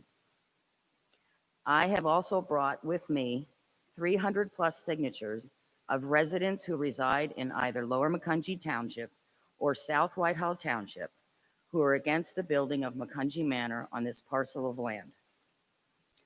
For us, since this parcel of land and the proposed Macungie Manor is situated within two townships, it further complicates a normal individual's understanding of what the process is in both townships since each follows their own.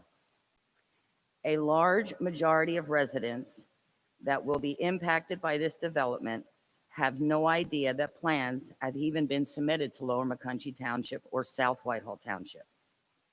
The first time a small number of us heard anything about the proposed project was when we received a postcard from South Whitehall Township regarding rezoning the South Whitehall Township parcel, which was dated approximately December 10th. The only published article that I could find mentioning the submission of Macungie Manor to Lower Macungie Township was in the East Penn Press, dated July 22nd. To say that we are already behind the 8 ball would be a complete correct statement. All right, now I have something else to say here. For a township that strives to be seen as transparent, what comes before the board has been and continues to be anything but transparent. It is unbelievable in this day and age of a mail system, telephones, and multiple news outlets, including but not limited to social media platforms, that there are hundreds of residents that have no idea what is to come before the board tonight until a door-to-door campaign by concerned residents began. First, we started by displaying yard signs about the South Whitehall Township rezoning on our yards. That was followed by advertising in an already established Facebook group, which led to a petition signing event where we were able to collect 97 signatures in a 3-hour span. From there, we started going door to door and found out approximately 75% of the neighboring community knew nothing about this project. And we still have many residents to contact, but time has run out. And if you feel the need for more signatures, just let us know. We're willing to go out and get them. We are here tonight because we want to be heard. We are not against single-family homes being built on this parcel. However, the detrimental effect we feel Macungie Manor would have on our neighborhood, not to mention the financial burden, which should not be carried by us. We feel that there are so many factors that need to be considered and addressed. And to be honest, we don't feel that we should be saddled with a financial burden. For those who may not be aware, this parcel of land was approved in 2019 for single-family homes, but the landowner never proceeded to build.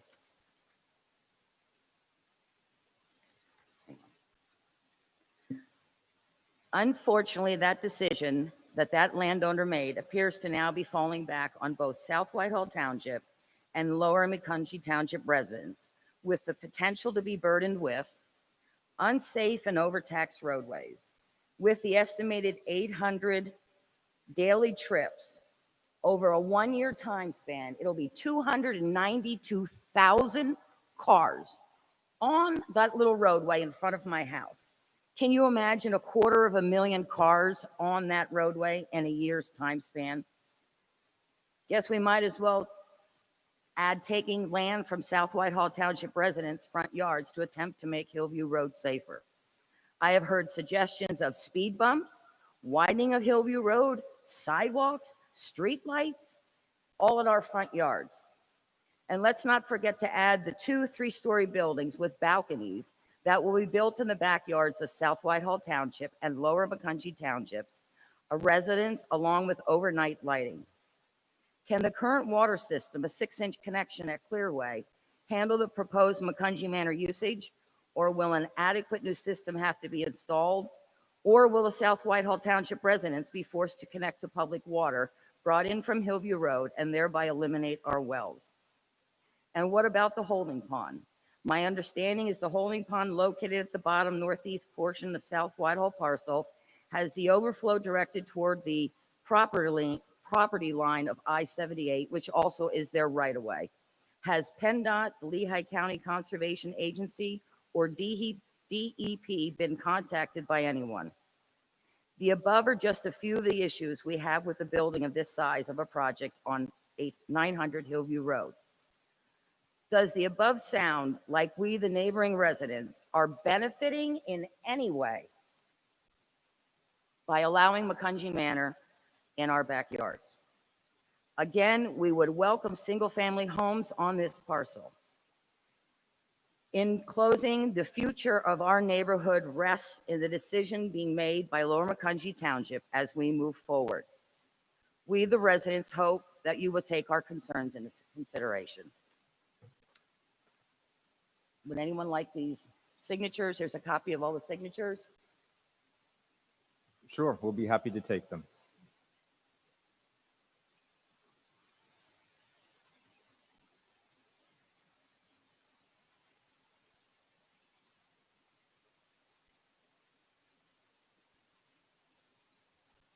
The next speaker, please. I'm not sure if the lady in the purple, if you were in line to speak next.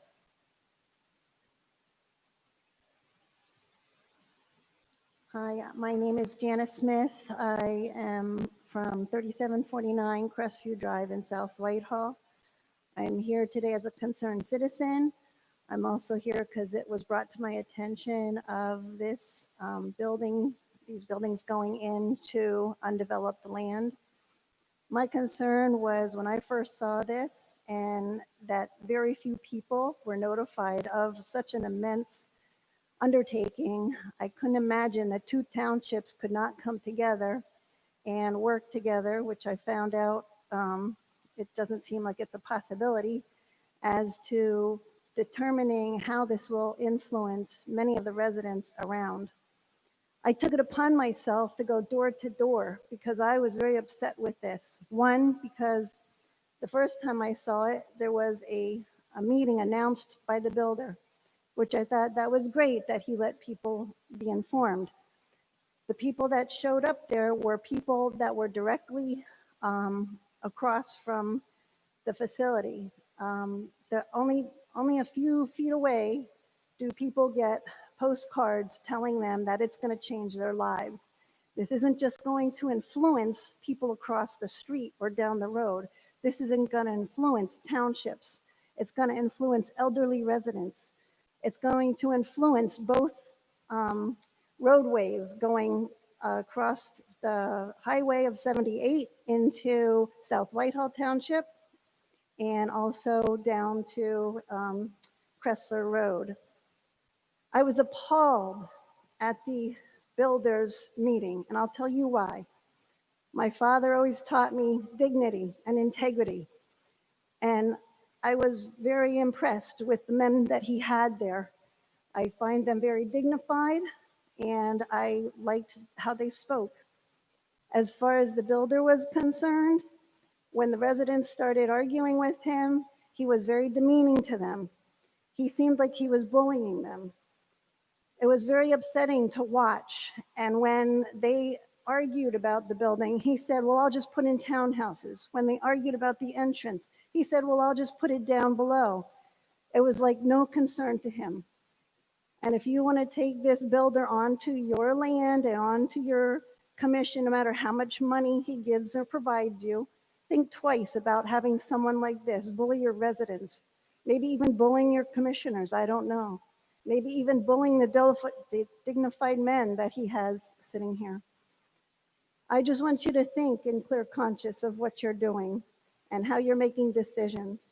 And that's all. And I appreciate you letting me speak my mind and hear me today. Thank you. Thank you for your comments. Is the gentleman in the green shirt, are you next? Yep. Hi, Matt Cresson. I live on 1187 Clearview Circle.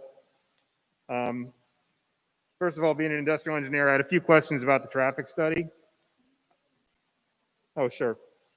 I had a few questions about the traffic study. First of all, I saw in the agenda that there seemed to be some disagreement over the speed limit of Hillview. Can somebody tell me what the official speed limit is? Because it's not marked.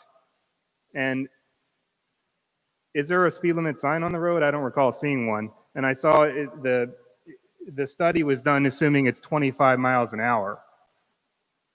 And what is the actual speed limit of the road?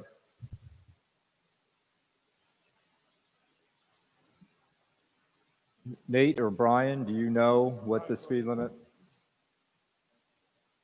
I couldn't find it in E-Code 360, and that would just default to, without a speed limit sign, then wouldn't it just be 55?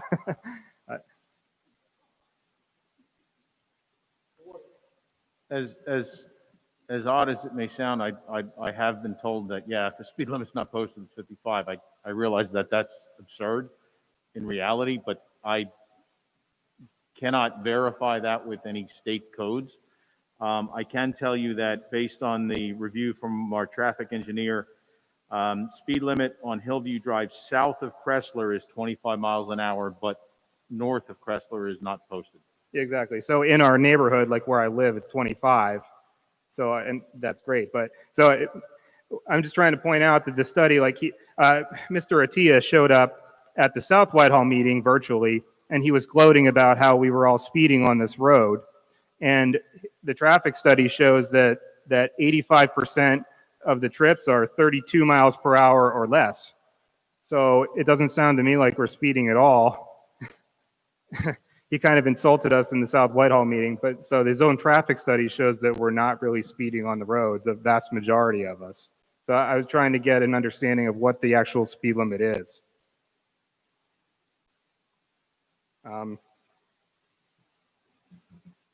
Speaking as a fellow resident, because I come out of the other side of Hillview, where it's 25 miles an hour, Yeah. I just automatically think it is on the unmarked, but I've never seen any kind of speed. Yeah, me neither. I tried to find it on Google Street View to see if maybe I just didn't notice it for 7 years. Okay, moving on. So I'm just trying to point out, I question the speed study because we don't even know what the speed limit of the road is. Another thing I questioned as far as the traffic study is somebody had mentioned that there might be Lanta bus service to this project, and I'm not even sure how you would get a full-size bus.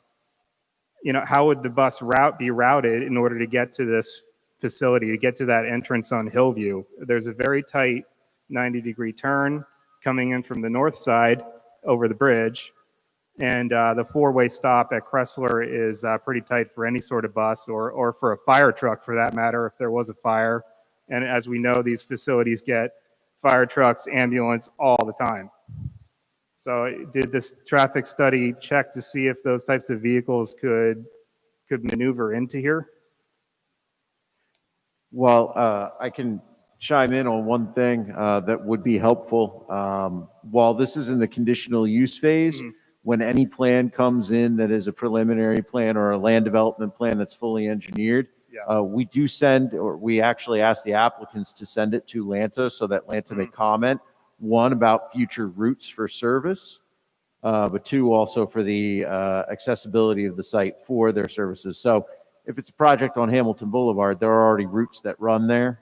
So they want to ensure that a project on Hamilton would potentially be able to have a Lanta bus access that site. For a site such as this moving forward, if this project gets to the land development phase, when the project gets to the land development phase, it would be sent to Lanta for them to comment and review as well about site accessibility, potential future routes, so on and so forth. Got it. So the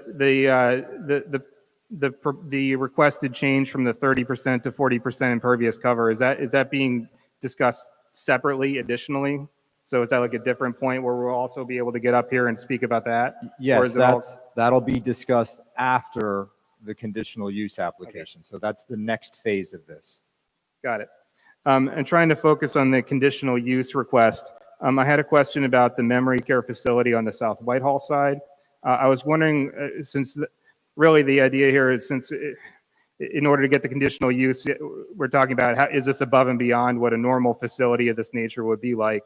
And my question was, a memory care facility is of course very labor intensive compared to most other senior care uses. And I was wondering what do you have an employee to resident ratio of the memory care facility or some number like that? How many employees would actually be at this site? Does the applicant know the answer to that question? How many people would work at the facility?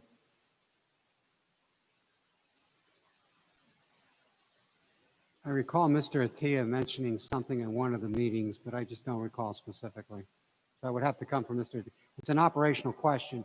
It's an operational question. I don't think anybody here is prepared to answer that question. But if you're interested, we can get that to you. The reason I'm asking is just being conditional use, is this, and especially employee, what's the word I want? An intensive number of employees for this conditional use compared to your average facility. That's what I'm asking. If I may be able to be helpful in that regard, the memory care facilities in South Whitehall, so that's not what's currently before the board. But yes, it's more intensive certainly than the facilities that are being proposed in Lower Macungie.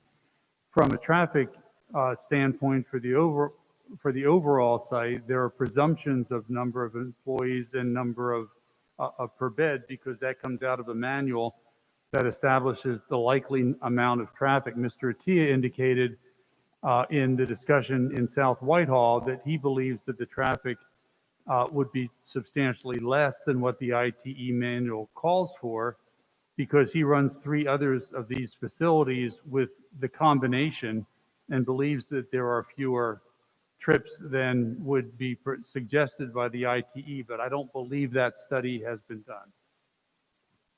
Fair enough.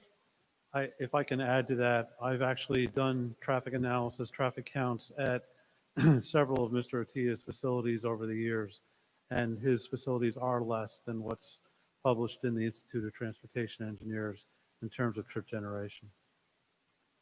And I can also say that the Department of Public Welfare for the state of Pennsylvania licenses personal care facilities, and in their regulations, they state the ratio of employees to the number of people who are staying at the facilities, and most of the time, it's along the lines of 1 employee is overseeing about 15 of the residents, 15 beds, you'd say that, so 1 for 15.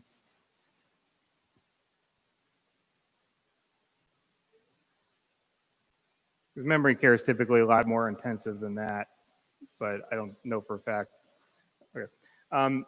So there's a lot of things I could say. I just want to put on a personal note, I am a former tenant of Mr. Atia. I lived in his property in Bethlehem. I could talk about it all night. I'm not going to waste all your people's time about that.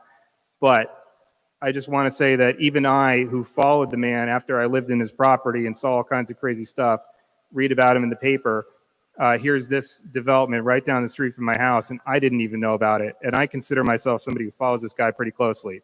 So if I didn't hear about it and I read the paper every day online or whatever, I can only question how many of my neighbors, as Joanne and others have said, were really surprised by this.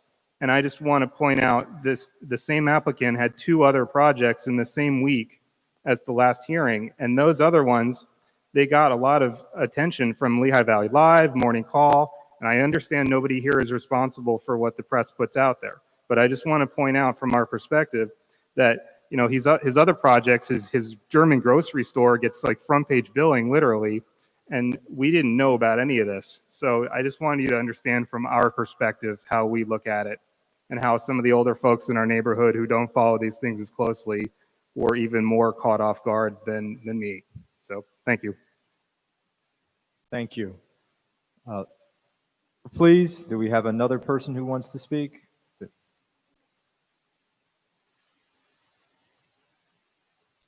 Good evening. I am Richard Schaller. I live at 1170 South Hillview Road. Been there for about 45 years.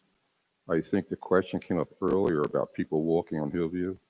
There is a lot of people still walking on Hillview because I watch them every day. So that is a problem. I'd like to talk about 2 areas. One is water runoff, and the other will be the traffic. Looking at the map up there, if you see that, looking at the map, you'll see that ground drops drastically in the north direction and the western direction. And I'd ask the Planning Commission to go down to South Drive to the end, and look up. You'll see how drastically that parcel drops off. It's significant.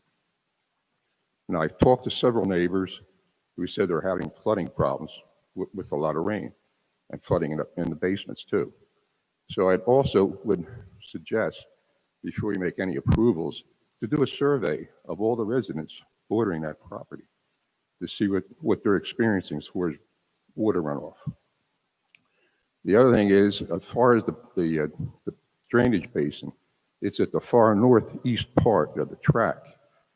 And I understand the developer's already at 30% of impervious covering. And I understand maybe South Whitehall, it'll be up to 40%. One of the questions I have is the water runoff is supposed to be taken out of the basin into PennDOT property. Does the developer have approval from PennDOT before he moves ahead? The other issue is looking at where the retention basin is in the far northeast corner. A lot of the runoff is not going to be captured in that basin. It's going to run to the north and to the west into the existing residents. So I think these are some of the concerns that I have when I'm looking at that plot plan. The other issue is traffic. Now, I would also encourage the Planning Commission to take the time to drive down to Hillview, park by that entrance, where the entrance where it exits into the proposed development, and take a look down towards Kressler. From a line of sight, you'll see there's a lot of things in the way, telephone poles. You'll also see that that road is very narrow. It's fairly wide in South Whitehall, but it narrows down when you go into Lower Macungie. Also talking about relocating the entrance next to Nonamaker Lane, and I call it a lane because that's what it is. It's not much wider than one car. And a lot of people walk there and ride their bikes there. The other day I was walking with my wife, and we were walking around the curve there, and some guy came flying down Nonamaker Lane with New York tags on, damn near hit us. So it is dangerous. So if you align those entrances, you're going to have a lot more traffic going down Nonamaker Lane to get down to the hospital. And that's going to be a real problem. I'd also like to know what speed limits, the issue of speed limit was raised. I'd like to know what speed limit is being used to calculate sight distance or turning radius distance, if that was done at all. Is it 25 or is it 35? We don't know. There's no postings of speed on Hillview Road. The other thing is, if you take my advice and park by that entrance and look towards Kressler, there is a dip in Hillview Road, and cars coming toward you disappear momentarily. Okay? And I can tell you, I've seen cars go way past 50 miles an hour on my road. Okay? So if you're an elderly person coming out of that subdivision, maybe your reflexes aren't good, maybe your eyesight's not so good, you're coming out to make a turn, let's say, turn left onto Hillview, and you look first this way towards Kressler, a car might be coming, maybe at a fairly high rate of speed. He might disappear momentarily from your sight. So when you start looking the other way to make the turn, you could have a dangerous intersection. And I think there's going to be problems if that's the way it's built. So these are my comments. Thank you. Thank you very much. The next speaker.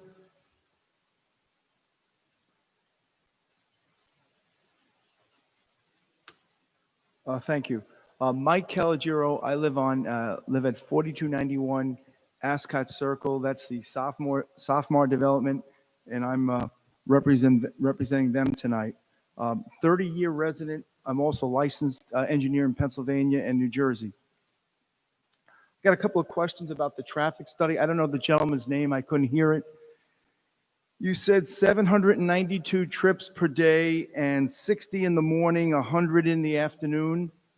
That would leave you about 640 for the rest of the day. Is that the tabulation?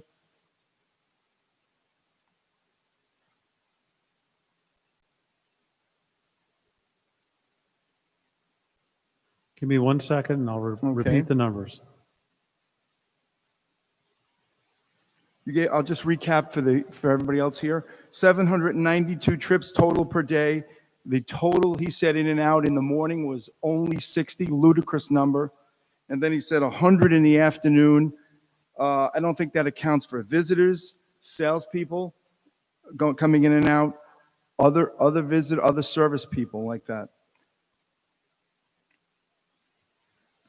I can repeat the numbers for you again.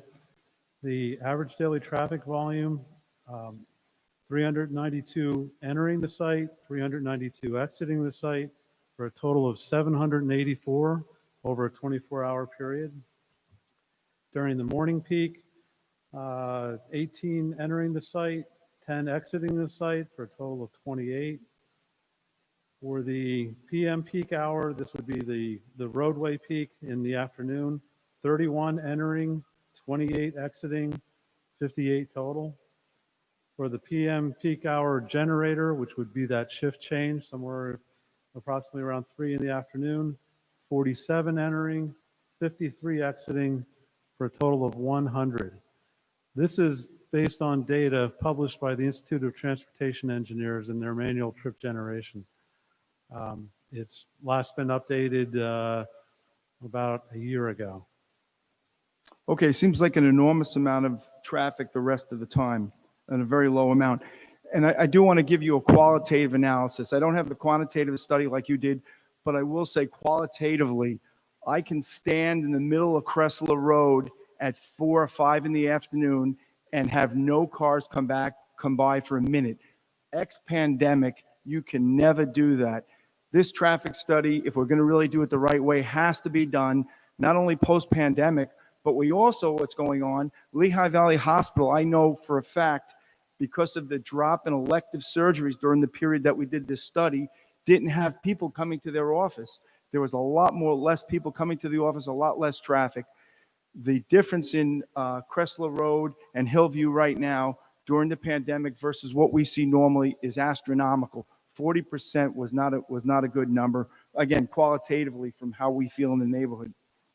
I want to say something about Hillview and Nonamaker. Having lived here 30 years, I walk, run, bike. Today, my wife walked with my granddaughter over to the farm on Nonamaker. That whole system there is not set up at all for this type of traffic. We'd have to do a complete revamp. The gentleman before me just mentioned the road dramatically narrows, and I myself have been running, and a car hasn't seen me cresting the hill. Very, very dangerous. The other spot is people definitely will use Nonamaker as a bypass to get around the double stop sign at Cressler and Hillview. And right now, if you come to Nonamaker and Cressler at Ascot Circle, you cannot see the cars coming up at a high speed up the hill, coming from the stop sign at East Texas. And the people coming from work are flooring it to get home. Everybody here can tell you that. So that is another area of a problem. The main driver here, I think, is got to be quality of life. We've developed the quality of life in the area. We want to develop that property. We understand that something has to be developed there eventually, but I think we have to look at quality of life. This would have a dramatic effect, especially on the residents of Hillview and the surrounding people in the traffic and the amount of people. One more thing about again, not seeing it in the morning with the pandemic. There are mornings where we have school buses on Cressler Road.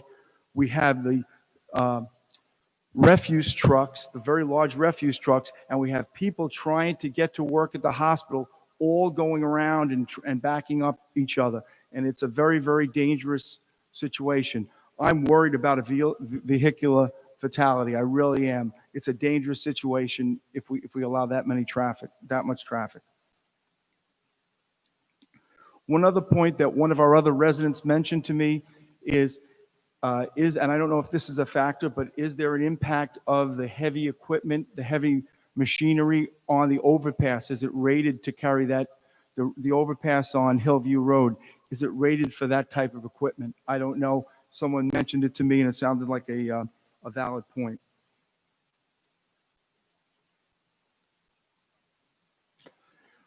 That's the last point right now is mainly that this is overall a quality of life issue, and I think that the traffic comes down to community safety, and we have to take a very, very close look at that. Thank you.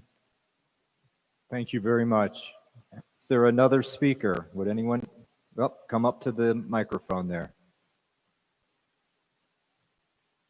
My name is Mark Walter. Live at 3877 High Point Drive, which is in South Whitehall. Just two quick questions about about the traffic study.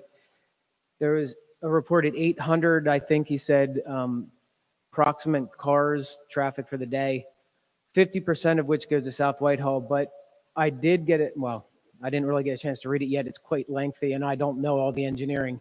But you had stated that 50% going to South Whitehall, but I only see that Hillview and Cressler, I think it was Clearview and East Texas were the intersections studied. Has anything been evaluated what would happen in South Whitehall, such as the traffic on, I believe it's Crestview and High Point, which are used as short traffic routes right now through the neighborhood at all?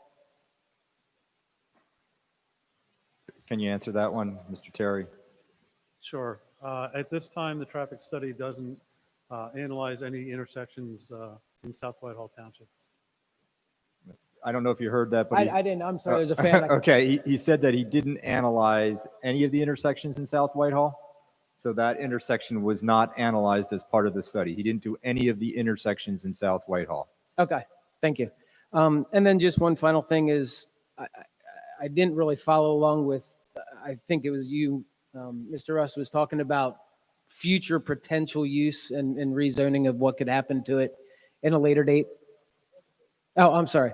You know, at this point, we know that there's about 10,000 people a day moving into Medicare age and retirement age, and there's a high demand for a facility like this. So I understand Mr. Atia's drive, but the concern then would be what happens 20 years from now when that demand dries up, and what happens to this community, and what kind of change could potentially take place in the future when that demand dries up pretty quickly. Thank you. Thank you very much. Is there another speaker? Yes. Thank you for the opportunity to speak. I just wanted to say my name is Karen Bartels, 1181 Hillview Road. My husband and I animately oppose this for the reasons that have already been stated. Thank you. Thank you very much. Are there any other speakers for tonight? Anyone else have a comment or want to provide input on this matter?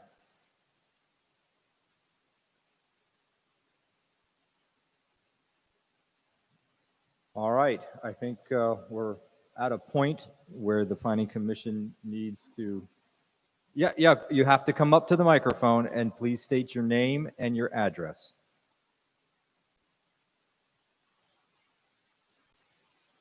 It's Antoinette Schaller, 1170 Hillview Road.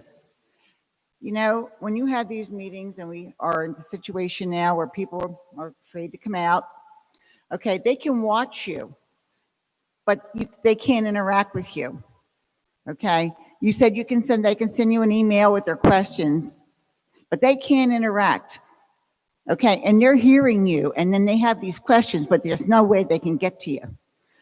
South Whitehall Township does give you that opportunity. You can interact. And I think it's very important, because this is really something that's going to affect everybody in our area, and not to be able to watch you, but not ask questions when they're hearing what you're saying. I think that's really a disadvantage. And I think you really ought to think about the Zoom meetings where people can put their names down that they want to talk and have the opportunity to interact with you, because you're not getting the full picture here. This is all you've got here, coming up here and talking to you, and it's not fair. And I just think you need to really think about interactive Zoom for your meetings. That's it. Okay, thank you. Mr. Chairman, could I make a comment, please? Let's just make sure that there's no one else in the audience All right, who thank would you. like to speak. Then we'll go on to comments from the Planning Commission. Last chance to speak. Oh, we have one more person. Go ahead.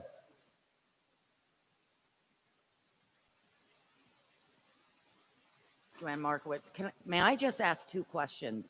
My understanding of senior living places is they do a lot where they take the residents out. Okay, they take them on trips and they take them out, you know, to restaurants and so forth. Do we have any idea? And I know this is, you know, during the pandemic, but I'm going to assume that those types of trips on that roadway in and out to Macungie Manor have really not been calculated into the number of vehicles traveling in and out on a daily. Did you get the question? I did get the question, and I would expect those trips would be included. The way the studies are done that are published in the ITE Trip Generation Manual, you would catch all those trips. Can you tell them what the ITE stands for Institute of Transportation Engineers.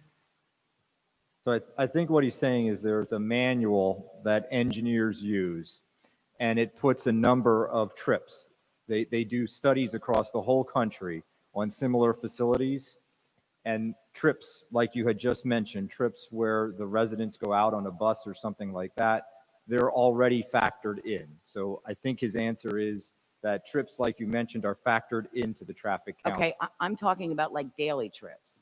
not get on a bus and go, you know what I mean? I'm talking, and that, Yeah, so, all trips are factored in. okay. So the total number of trips that you're saying per day in and out of this facility are? I believe he said it's roughly 800. Don't want to put words in his mouth. The number is 784. Okay, that's just in and out of that facility on a daily basis. How many cars did we take into consideration in addition to that travel on Hillview? I mean, is that a number we've heard? Did I miss it? What was That's your question? traffic count number.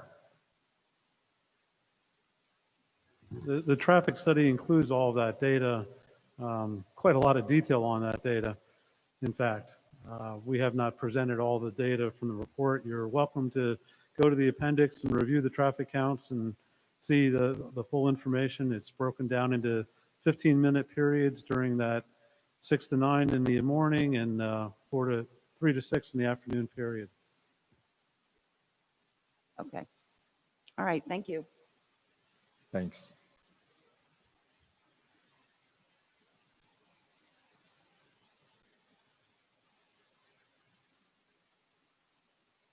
Hi, good evening. My name is John Parrish. I live at 4299 Clearway.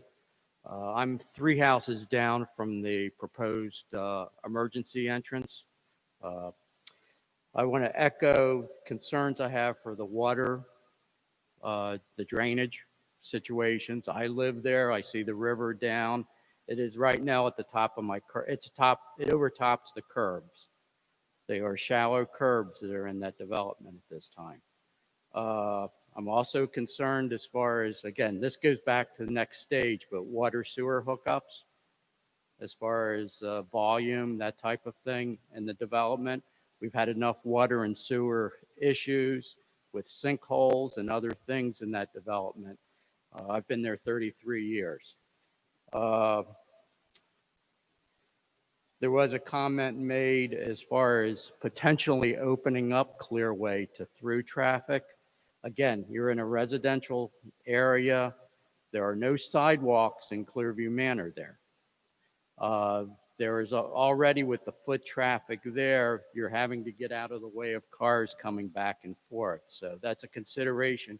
Just like in Hillview, where there was residential, the foot traffic considerations, there's also additional foot traffic, and comments were made opening this up to the residents of Macungie Manor as far as using the development for foot traffic. Well, I think realistically, any foot traffic that would be in Clearview Manor would just be on Clearway, because you've got this hill to deal with on Hill Drive. And I don't think that would probably be easily, usable by the residents. So again, just wanted to comment on those things. One thing I understand too is the hospital has purchased a lot of the property along Nonamaker Road. I'm assuming the Planning Commission's aware of that. I don't know what future access is, that type of thing, but you're going to have the traffic considerations on Cressler. And I know Cressler at peak hours is, if you're trying to walk in the area, forget it. It's 35-mile-an-hour speed limit is touch and go. So again, thank you for the opportunity to speak, and have a good evening. Thank you very much. One last time for public comment. We're going to move on to deliberations.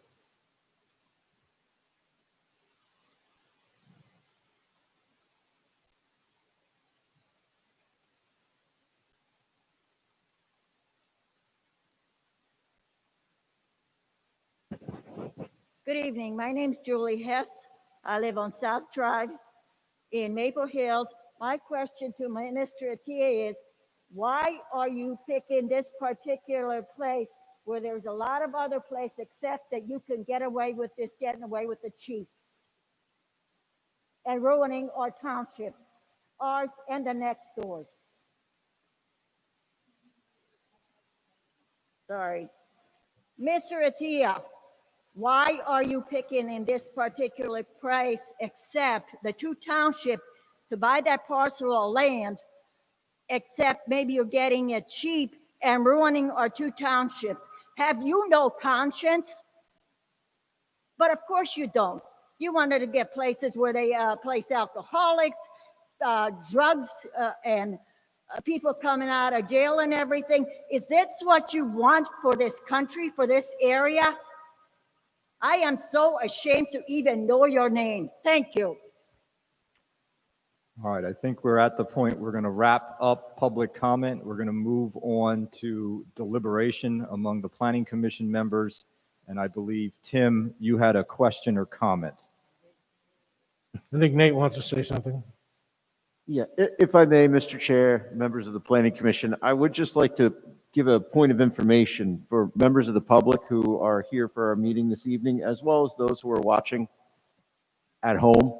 I did want to point out, just so everyone is aware, we heard multiple concerns about notice, and I would like to just share with everybody who's watching at home, as well as those who are in our audience here. In addition to us posting our Planning Commission agendas online in a similar fashion that all other municipalities do, we do take extra steps here in Lower Macungie Township to ensure transparency and trying to get notice out of meetings about what is going on with our Planning Commission. At our televised Board of Commissioners meetings, at each meeting, I give a staff update that specifically notes what projects will be coming to the Planning Commission, and there's documentation that is on our website that also states that in the agenda packet that's available on the Township website.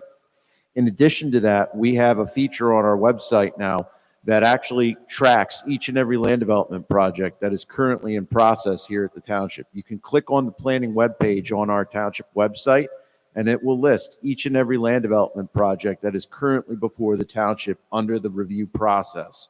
So for folks who are curious about where we stand as far as any project in the Township, this included, we provide bi-monthly updates on what projects are before this board right now and where they are at.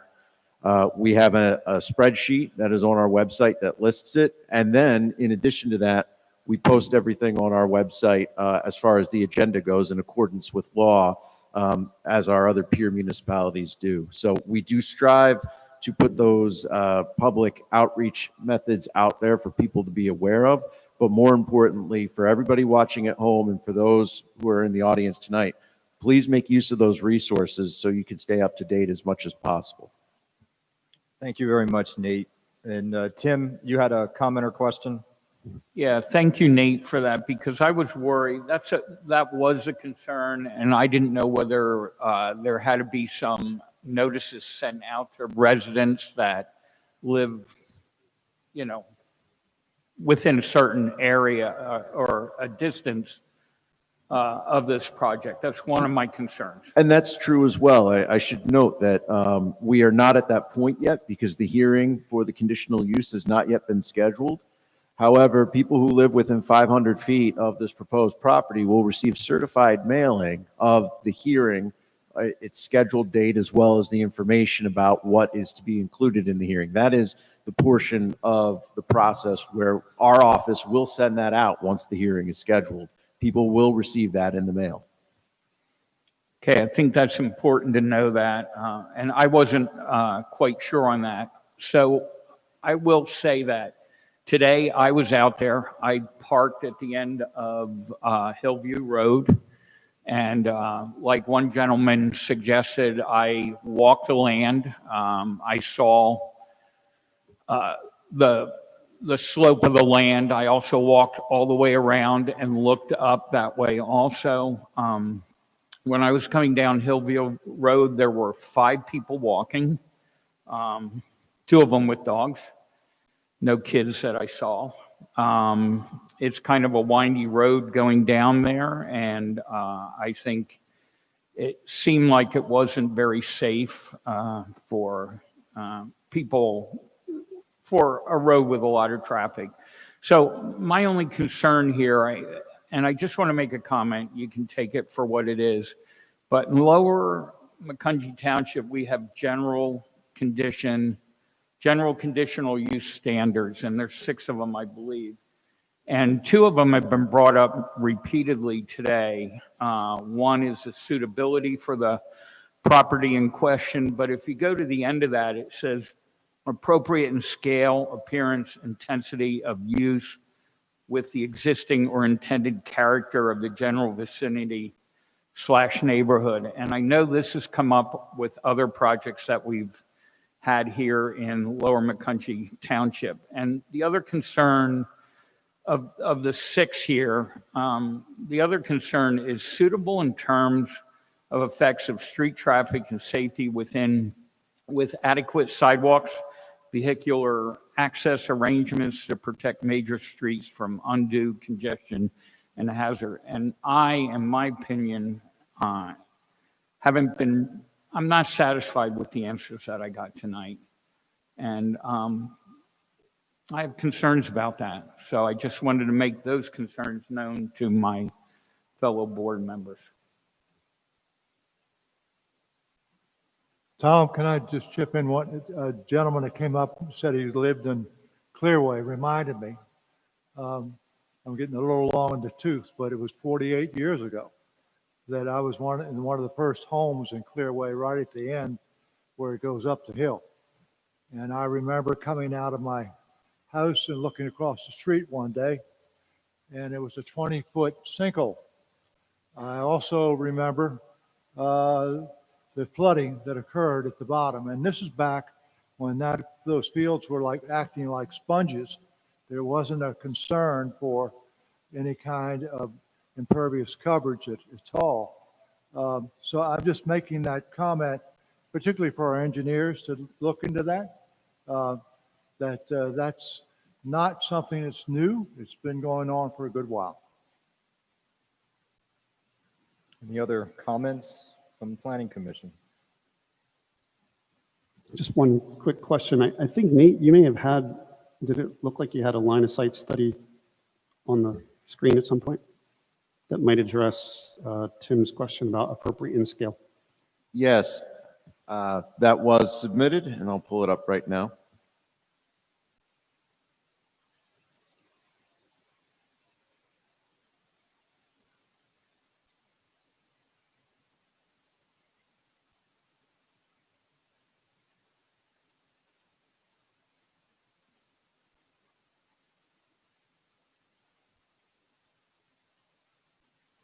So I would ask that the applicants, if they wish to provide a narrative for this, but this is the line of sight study that was submitted that shows a residence and the proposed development. And here's the buffer that's in question that shows fully grown trees, hence my previous comment about the size of trees, but I don't want to really take away anything from the applicants if they wish to explain this any further. This profile section shows the 10-foot fall in elevation from the neighbor's rear property line, which is shown with that vertical dashed line. So that is all grading that's done on our property, and that creates the level pad for the 3-story buildings. But you can see that from the elevation of the neighbor's backyard, the height of the buildings is really 2 stories above the elevation of their backyard. And when we plant our buffer strip at the top of the hill and that grows, considering the distance of the neighbors' houses, the depth of their backyards, I mean, you can see that when the trees reach, 20, 30 feet in elevation, everything is completely screened. They can't see anything. And maybe just as a clarification for me, please, the residence there, what's the height of the residence that you use for this line of sight study? The height of the residence is a little more than 10 feet above. The land levels out once you reach the neighbor's backyards on Hillview. So again, just help me out. How tall is the house versus how tall is the building from grade? In this case, this is one of the taller houses on Hillview, which is like a 1.5-story tall house. So you can see that there are 2 sight lines that are drawn from the house, one which is an eye level from the first floor, and the second sight line is from looking out of a dormer from the second floor. And both of them, you can see looking across the top of the trees that the project would be screened from their view.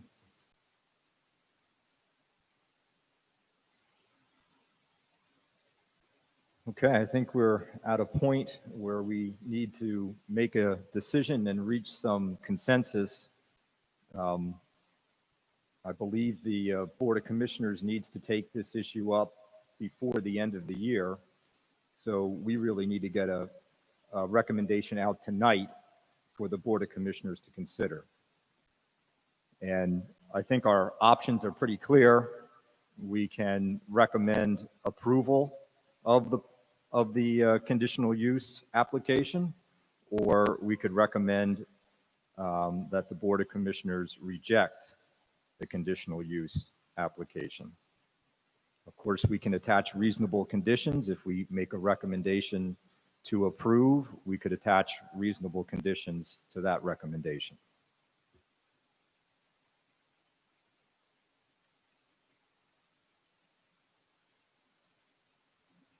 I will remind the Planning Commission that the issue really isn't whether we like the development, but rather whether the development complies with the township's conditional use requirements. That's really the issue for tonight, not if we like the development or we think it's a good development, but really the question is, does the proposed development comply with the township's conditional use requirements?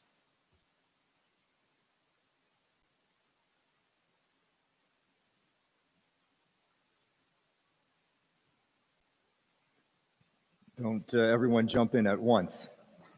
Tom, do I understand that we've been provided with some recommended conditions from staff? Yes, just to be fully prepared, I asked that the planning director prepare a list of recommendations. So that's where that list comes from. It was at my request, and it was a starting point.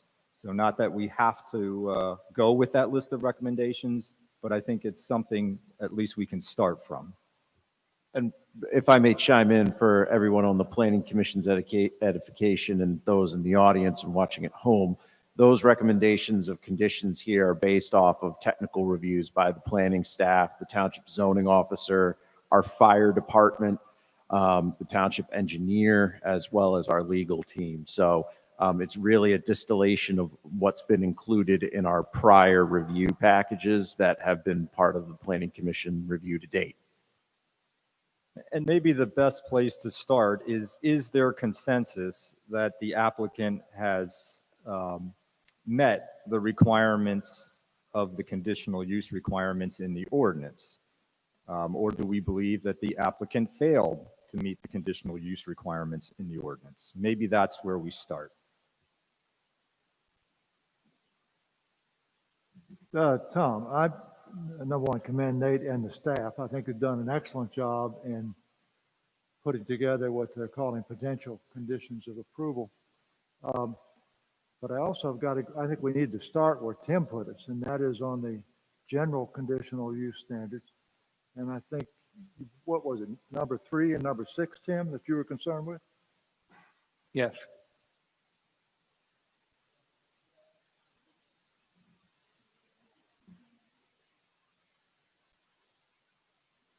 Tim, can you just repeat what your concern was on those in a way they can hear? Listen, I think all parties involved here have done a good job. It's just that I wanted to state the opinion that, and I'm not saying that these can't be overcome, but there are certain standards here. We have 6 standards, and I have questions, a lot of questions about 2 of them. So in my mind, have we met? Have those concerns have not been met satisfactorily to me, and they are 3 and 6, and we all have a list of them there. Not saying that they can't be met, or to my satisfaction. I'm just stating that at this time, I think there's a problem with some of them. And again, I think the presentation today was well done. I think there are many questions about the traffic study. And I think, Nate, what you brought up here with potential conditions of approval think that's all well done. And I know that everybody that works at Lower Macungie, I keep wanting to say Lopacom because I taught there for 33 years, but Lower Macungie Township, I think they all did a good job. It's just that I have questions and concerns, and I wanted them noted. I agree with the concerns that many of the planning commission members have, and many of the members of the public addressed. However, recognizing this is a conditional use hearing, recognizing what a conditional use hearing is, and recognizing the very voluminous planning items, technical items, safety items put together by the staff, I would be comfortable moving forward with this. All right, so I think we heard from John that you think Tim's concerns regarding the development being in harmony and appropriate scale, and also the traffic concerns, that those concerns can be addressed through the reasonable conditions that staff drafted and provided earlier today. I'd add in, Tom, I think it'd be helpful for the audience, them to understand what's happening when this goes before the Board of Supervisors.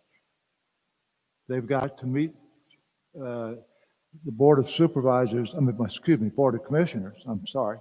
They've got to meet their approval. And if I understand, they're in a quasi setting when they go. So this is, the public ought to understand that many of these things that you've raised are going to be part of what's going up to the Board of Commissioners if we recommend that they do. And then they have to make a determination as to whether the interest of this community, health, safety, welfare, all the things that we've talked about, that these conditions are met. Then that stops it. And it's only when they say that they believe it has been, we come back to the many other things in the land development process.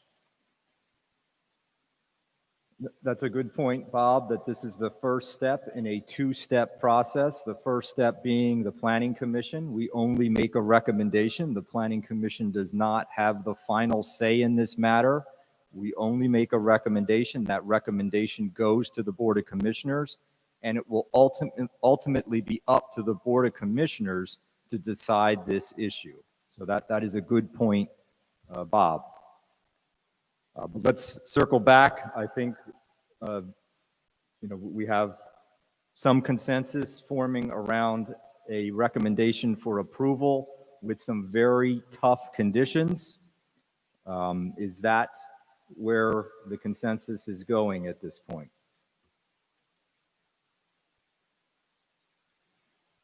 Tom, if I'm sitting out there, I'm not sure I understand that we hear us, but they don't know what these tough conditions are. It's getting late in the night. Is there some way to summarize this for them?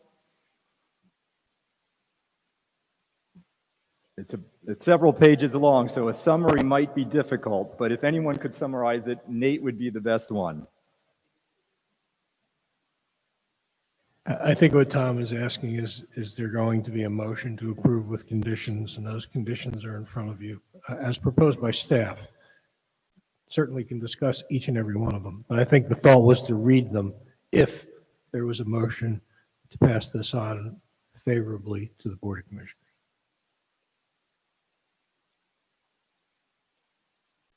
John, do you want to take a shot at a motion at this point? I would make that motion to recommend moving this forward with conditions listed, recommended by staff. Do we want to read all of the conditions that have been recommended by staff? Okay. Okay. Well, maybe before we get into reading them all, and we'll do that, there are some conditions, and they're on the last page, where maybe we should clarify if we actually want these to be conditions. I know there was a lot of discussion about the alignment of Hillview and Nonamaker, and whether we want the access drive to align with Nonamaker Lane. So I guess let's have a clarification on the motion. Do we want that condition that the Nonamaker Lane align with the access drive to the development?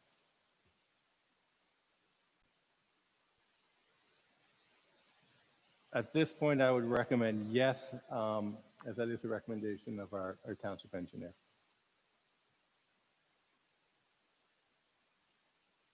There also was some discussion about the building height, that some of these buildings are going to be 3 stories. And one of the conditions is that all of the proposed buildings not exceed 2 habitable stories. Is that a condition that we all feel comfortable with? The 2-story building height restriction?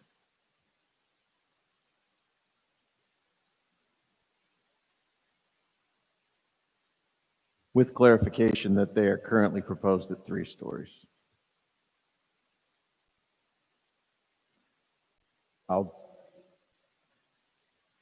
I think Nate was just saying that the proposal, what's in front of you is a 3-story building. Yeah, the proposal as presented by the applicant is a 3-story building in Lower Macungie Township. The condition, and it's the second to last condition on the pages that Nate emailed, that condition would be limiting the buildings in Lower Macungie Township to no more than 2 stories. So you wouldn't be allowed to have 3-story buildings in Lower Macungie Township, only 2-story buildings. Are we okay with that being one of the conditions? I am. I'm comfortable with 2 stories. All right, I think we're at a point where we have a motion to recommend approval of the conditional use application subject to conditions, and they're the conditions prepared by township staff. And at this point, let's have the township solicitor read the conditions. So the conditions are lengthy. The conditions are lengthy, so the township solicitor will read the list of conditions that are included in the motion. Mr. Jones, I assume we can get this up on the website, if not tomorrow, the next day. I assume we can get these up on the website, if not tomorrow, Wednesday. I'm sorry, Thursday. We can have them on the website tomorrow. I say that only because people ought not to feel like they have to take down every note.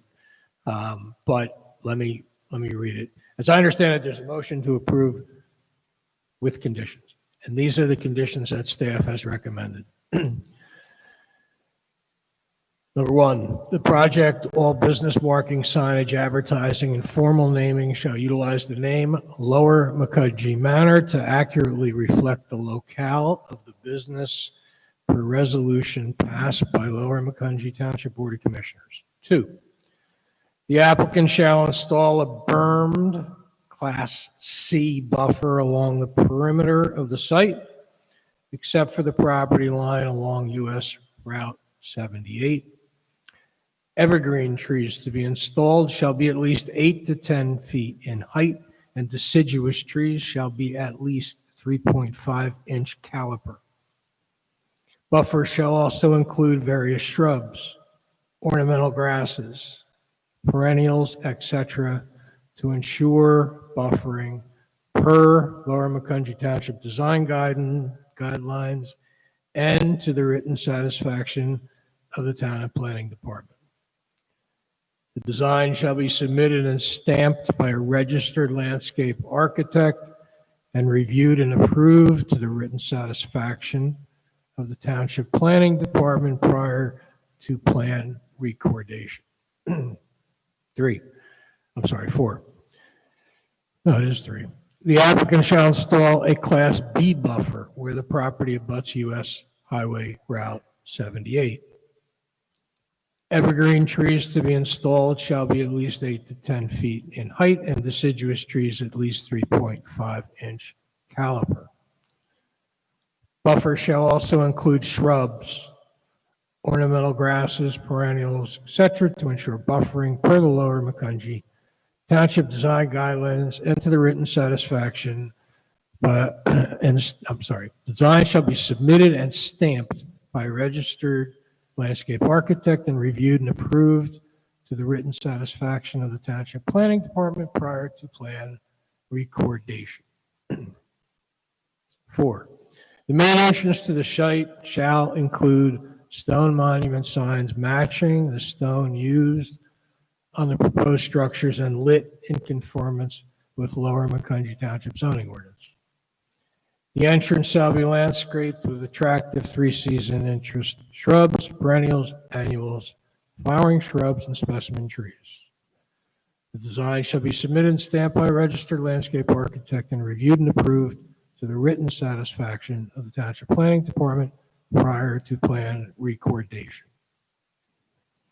5, all stormwater management facilities, including basins, swales, and any water quality best management practice, shall include aesthetic landscaping, plantings, and naturalization of the features per township ordinances. The design shall be submitted and stamped by a registered landscape architect and reviewed and approved to the written satisfaction of the Township Planning Department prior to plan recordation.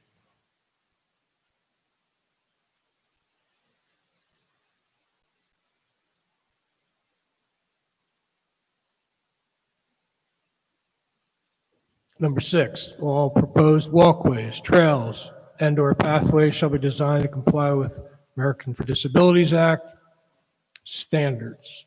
Park benches shall be interspersed throughout the length of these pedestrian amenities, as shall shade trees no less than 3.5-inch caliper in size, flowering ornamental shrubs, specimen trees, ornamental grasses, and perennials.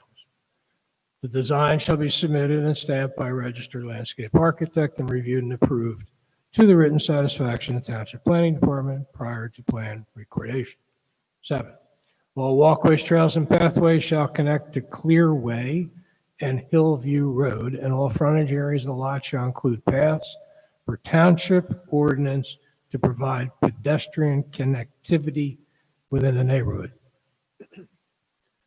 Number 8, the applicant shall submit a full project design companion with final detailed color elevations of all structures, materials to be used, proposed lighting and fixtures, on-site signage and accessory features. All proposed structures shall comply with the Lower Macungie Township Design Guidelines.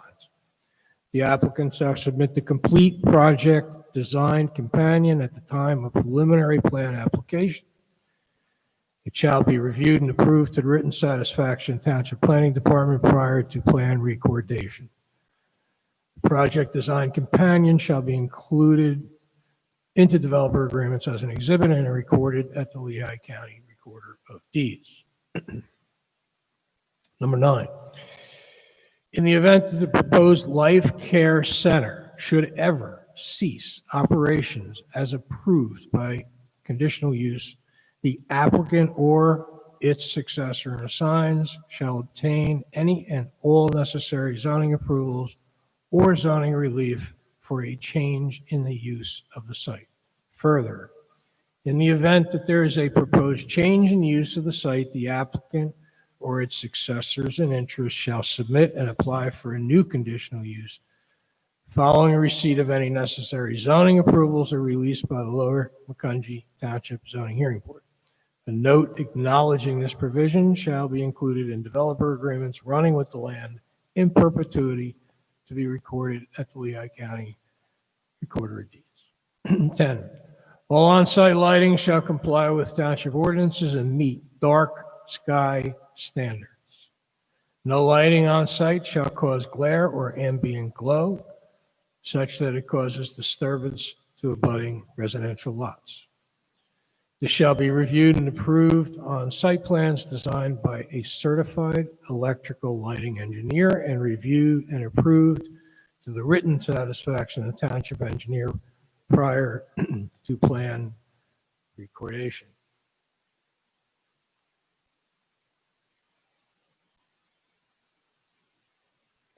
11, the applicant shall redesign the site plan such that each proposed habitable building has a designated emergency parking or loading zone for ambulance service to the site, to be reviewed and approved to the written satisfaction of the township engineer and the Macungie Ambulance Corps prior to plan recordation.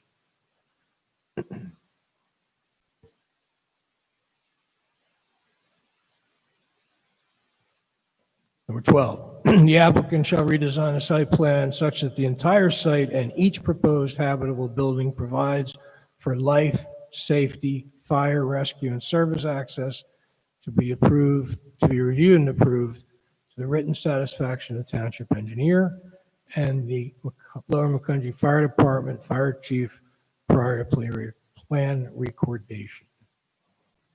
13, the emergency access onto Clearway shall be gated and locked with a Knox box at the gate for emergency access. The gate shall include stone posts or pillars comprising of the material of the stone used on site. The end of Clearway and beginning of an emergency access shall be designed in such a way that Clearway has a terminus that is compliant with PennDOT standards. 14, the applicant shall pay a recreational fee, in lieu of land dedication to Lower Macungie Township in the amount of $3,800 per unit at 172 units in Lower Macungie Township, totaling $649,800 to be paid in full prior to plan recordation. 15, the applicant shall subdivide the lot along township boundary lines such that all structures, land, and facilities within Lower Macungie Township comprise a single lot within the municipal jurisdiction. 15, site plan shall be designed such that there shall be no increase in stormwater runoff discharge onto any abutting residential property. The majority of the site runoff shall be directed to the proposed detention basin such that only landscaped or lawn areas shall be permitted to discharge toward property outbounds. 16, notwithstanding the approvals required from South Whitehall Township, the applicant shall obtain written approval from the Pennsylvania Department of Transportation for the proposed stormwater discharge as shown on the exhibit last revised October 9, 2020, prior to submission of preliminary land development plans, including any necessary easements, whether permanent or temporary, for the pipe appurtenances and grading necessary for the discharge to the swale adjacent and into the I-78 right-of-way. 17. Traffic impact study shall be revised to include the intersection of Hillview Road and Nonamaker Lane.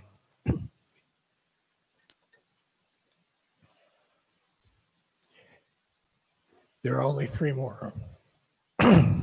18, the applicant shall redesign the site plan such that the main entrance and exit of the facility onto Hillview Road creates a 4-way intersection with Nonamaker Lane. 18, the plan shall be modified such that the proposed structures within Lower Macungie Township are 2 habitable stories instead of 3 habitable stories. And lastly, the applicant shall construct a pedestrian path 5 feet in width from the site intersection and Clearway, along Clearway, to the intersection with Kressler Road. Thank you, Mr. Solicitor.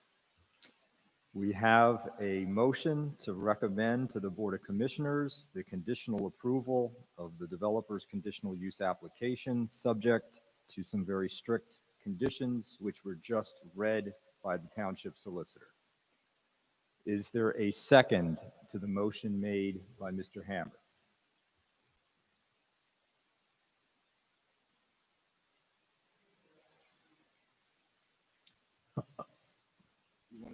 The last condition or the last statement by the chairman?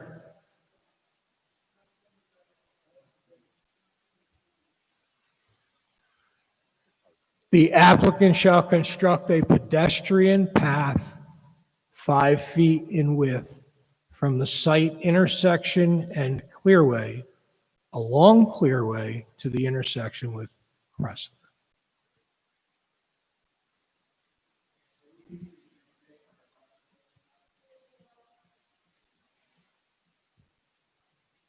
These are recommendations that are being handed up if the vote is favorable to the Board of Commissioners. As has been explained, there's a two-part process. The first part is this conditional use. The second is the land development. These are conditions that would need to be engineered into land development. Could I please interject one moment and indulge the planning committee? I just drove in from Colorado to make this meeting. I'm a resident, 909 Hillview Road. My name's Carl Mabry. All right, we'll allow a very quick comment. We're right in the middle of making a motion. Please make your comment quickly.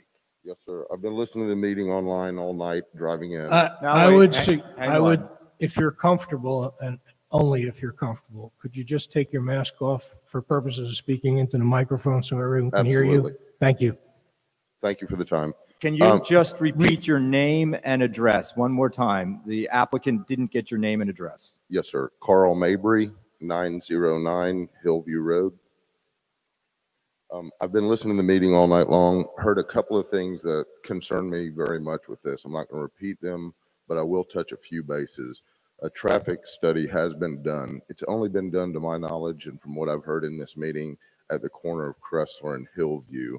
It has not taken into consideration the traffic in South Whitehall or at any intersection there. Also, the amount of traffic that's going to be impacted. I don't know. I've heard mention of the comp plan for Lower Macungie and what y'all are considering. I don't know if you considered this, but the field across Hillview from this project has been purchased from the hospital. In the future, that will become commercial property, which will also greatly impact the traffic on that road. There's a field, I don't know if you're aware of it, but right across Hillview Road that has been purchased and will eventually be commercial property for the hospital, which will greatly impact that. Someone on the board said they've been riding their bike around recently and haven't seen walkers at various times. I don't know how that's possible. I've lived in this area for 18 years. And I don't walk out my door or look out my window without seeing somebody walking down Hillview Road. Traffic is a really big concern with all of the residents. Nobody wants this. It is a quality of life. It's going to be greatly impacting with 800 new trips daily on that road. And finally, I'd like to say, I heard something recently that the watershed problem might be a problem for the entrance ramp on the I-78 and PennDOT, and they have not been consulted about this yet at all. I just think in good faith for your job as a planning committee, before you recommend yay or nay on conditional use, you get all this information. We haven't even done a pedestrian traffic study on that road.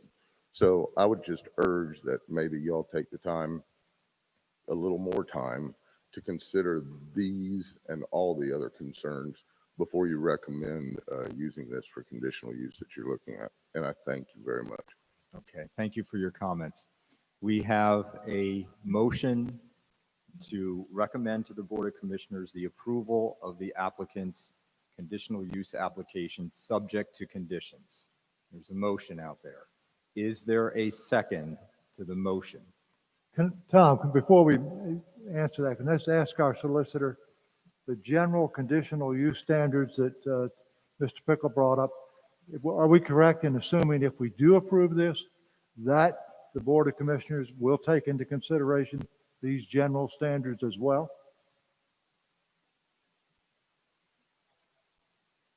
Absolutely, they're required to consider the general standards. It's incumbent upon the applicant to present their case to show compliance with all the conditional use standards. But yes, they will absolutely take these into consideration in rendering their decision. On the basis of that, I offer a second to the motion. Okay, we have a motion and a second. Is there any further discussion by the Planning Commission? Is that Mr. Barrett? Yes, so in the modification to reduce the structures from being 3 stories to 2 stories, I am correct that that would also reduce the number of occupants, is that correct? We're not sure of that. I mean, the requirement would, I mean, that seems to make logical sense, but the requirement is only to reduce the number of stories, not necessarily to reduce the number of units. Okay. But I think it would be very difficult to get the same number of units with chopping off a story of the building.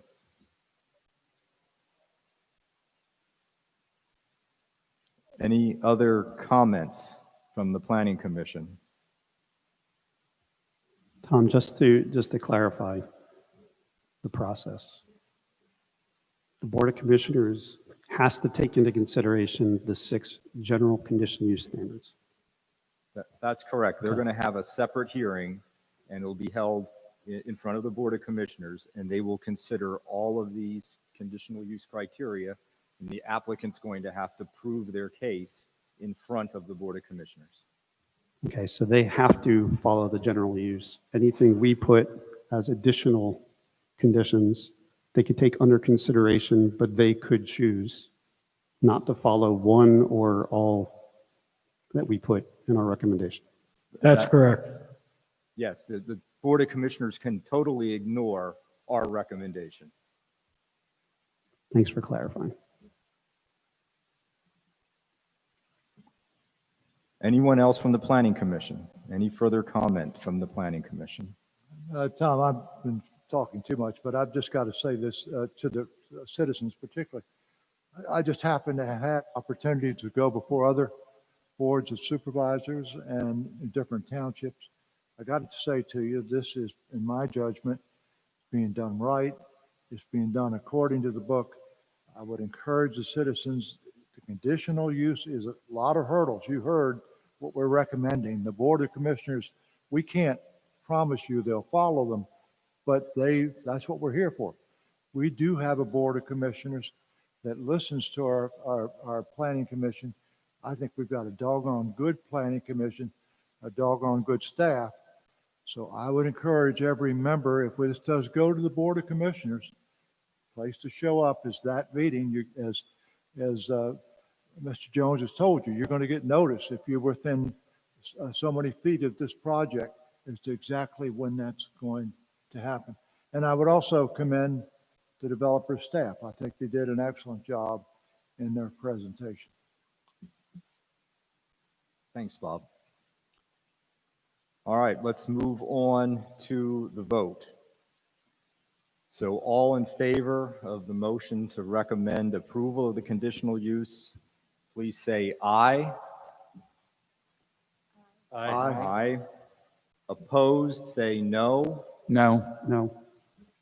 I've heard one no. Is that Mr. Pickle? Yes. Could the noes please raise their hand? The noes? Yes, the noes, please raise your hand. All right, we got Al. We got 2 noes. So the motion is approved by a vote of 5-2. Mr. Chairman, before we adjourn, and I know we said we were going to have a 10 o'clock cutoff and it's past 10 o'clock, I would suggest that you table the request to rezone, the zoning amendment for a discussion next month, or at a time that Nate decides it should be back on the agenda. All right, so there's a motion I'll make to that motion. table action on the applicant's zoning ordinance amendment. Is there anyone who wants to stick around for 10 or 15 minutes to tackle the amendment tonight? We all comfortable tabling?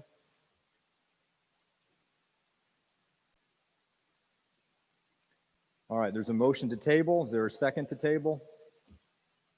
We have Second. a motion and a second to table action on the zoning ordinance amendment. All in favor, say aye. Aye. Opposed, no. The motion to table is approved. Before you entertain a motion to adjourn, I do want to restate what's been stated a couple of times, and that is what happened tonight was a recommendation. Those conditions will be up on the website tomorrow. I encourage you to read them. I also encourage you to follow the path on the website that leads you to this development and will give you the current status, all the review letters, etc.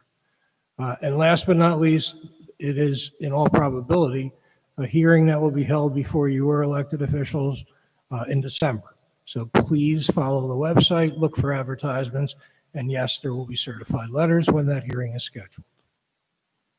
And before we adjourn, I do want to thank everyone who attended tonight's meeting. And I want to thank you all for participating in the process. I thought your comments and your questions were very thoughtful. So I was very impressed with the comments and questions tonight, and I do appreciate you participating in the process. So thank you very much. At this point, we're ready to entertain a motion to adjourn tonight's meeting. Is there a motion to adjourn? So moved. We have a motion. Is there a second? Second. All in favor, say aye. Aye. The meeting is adjourned.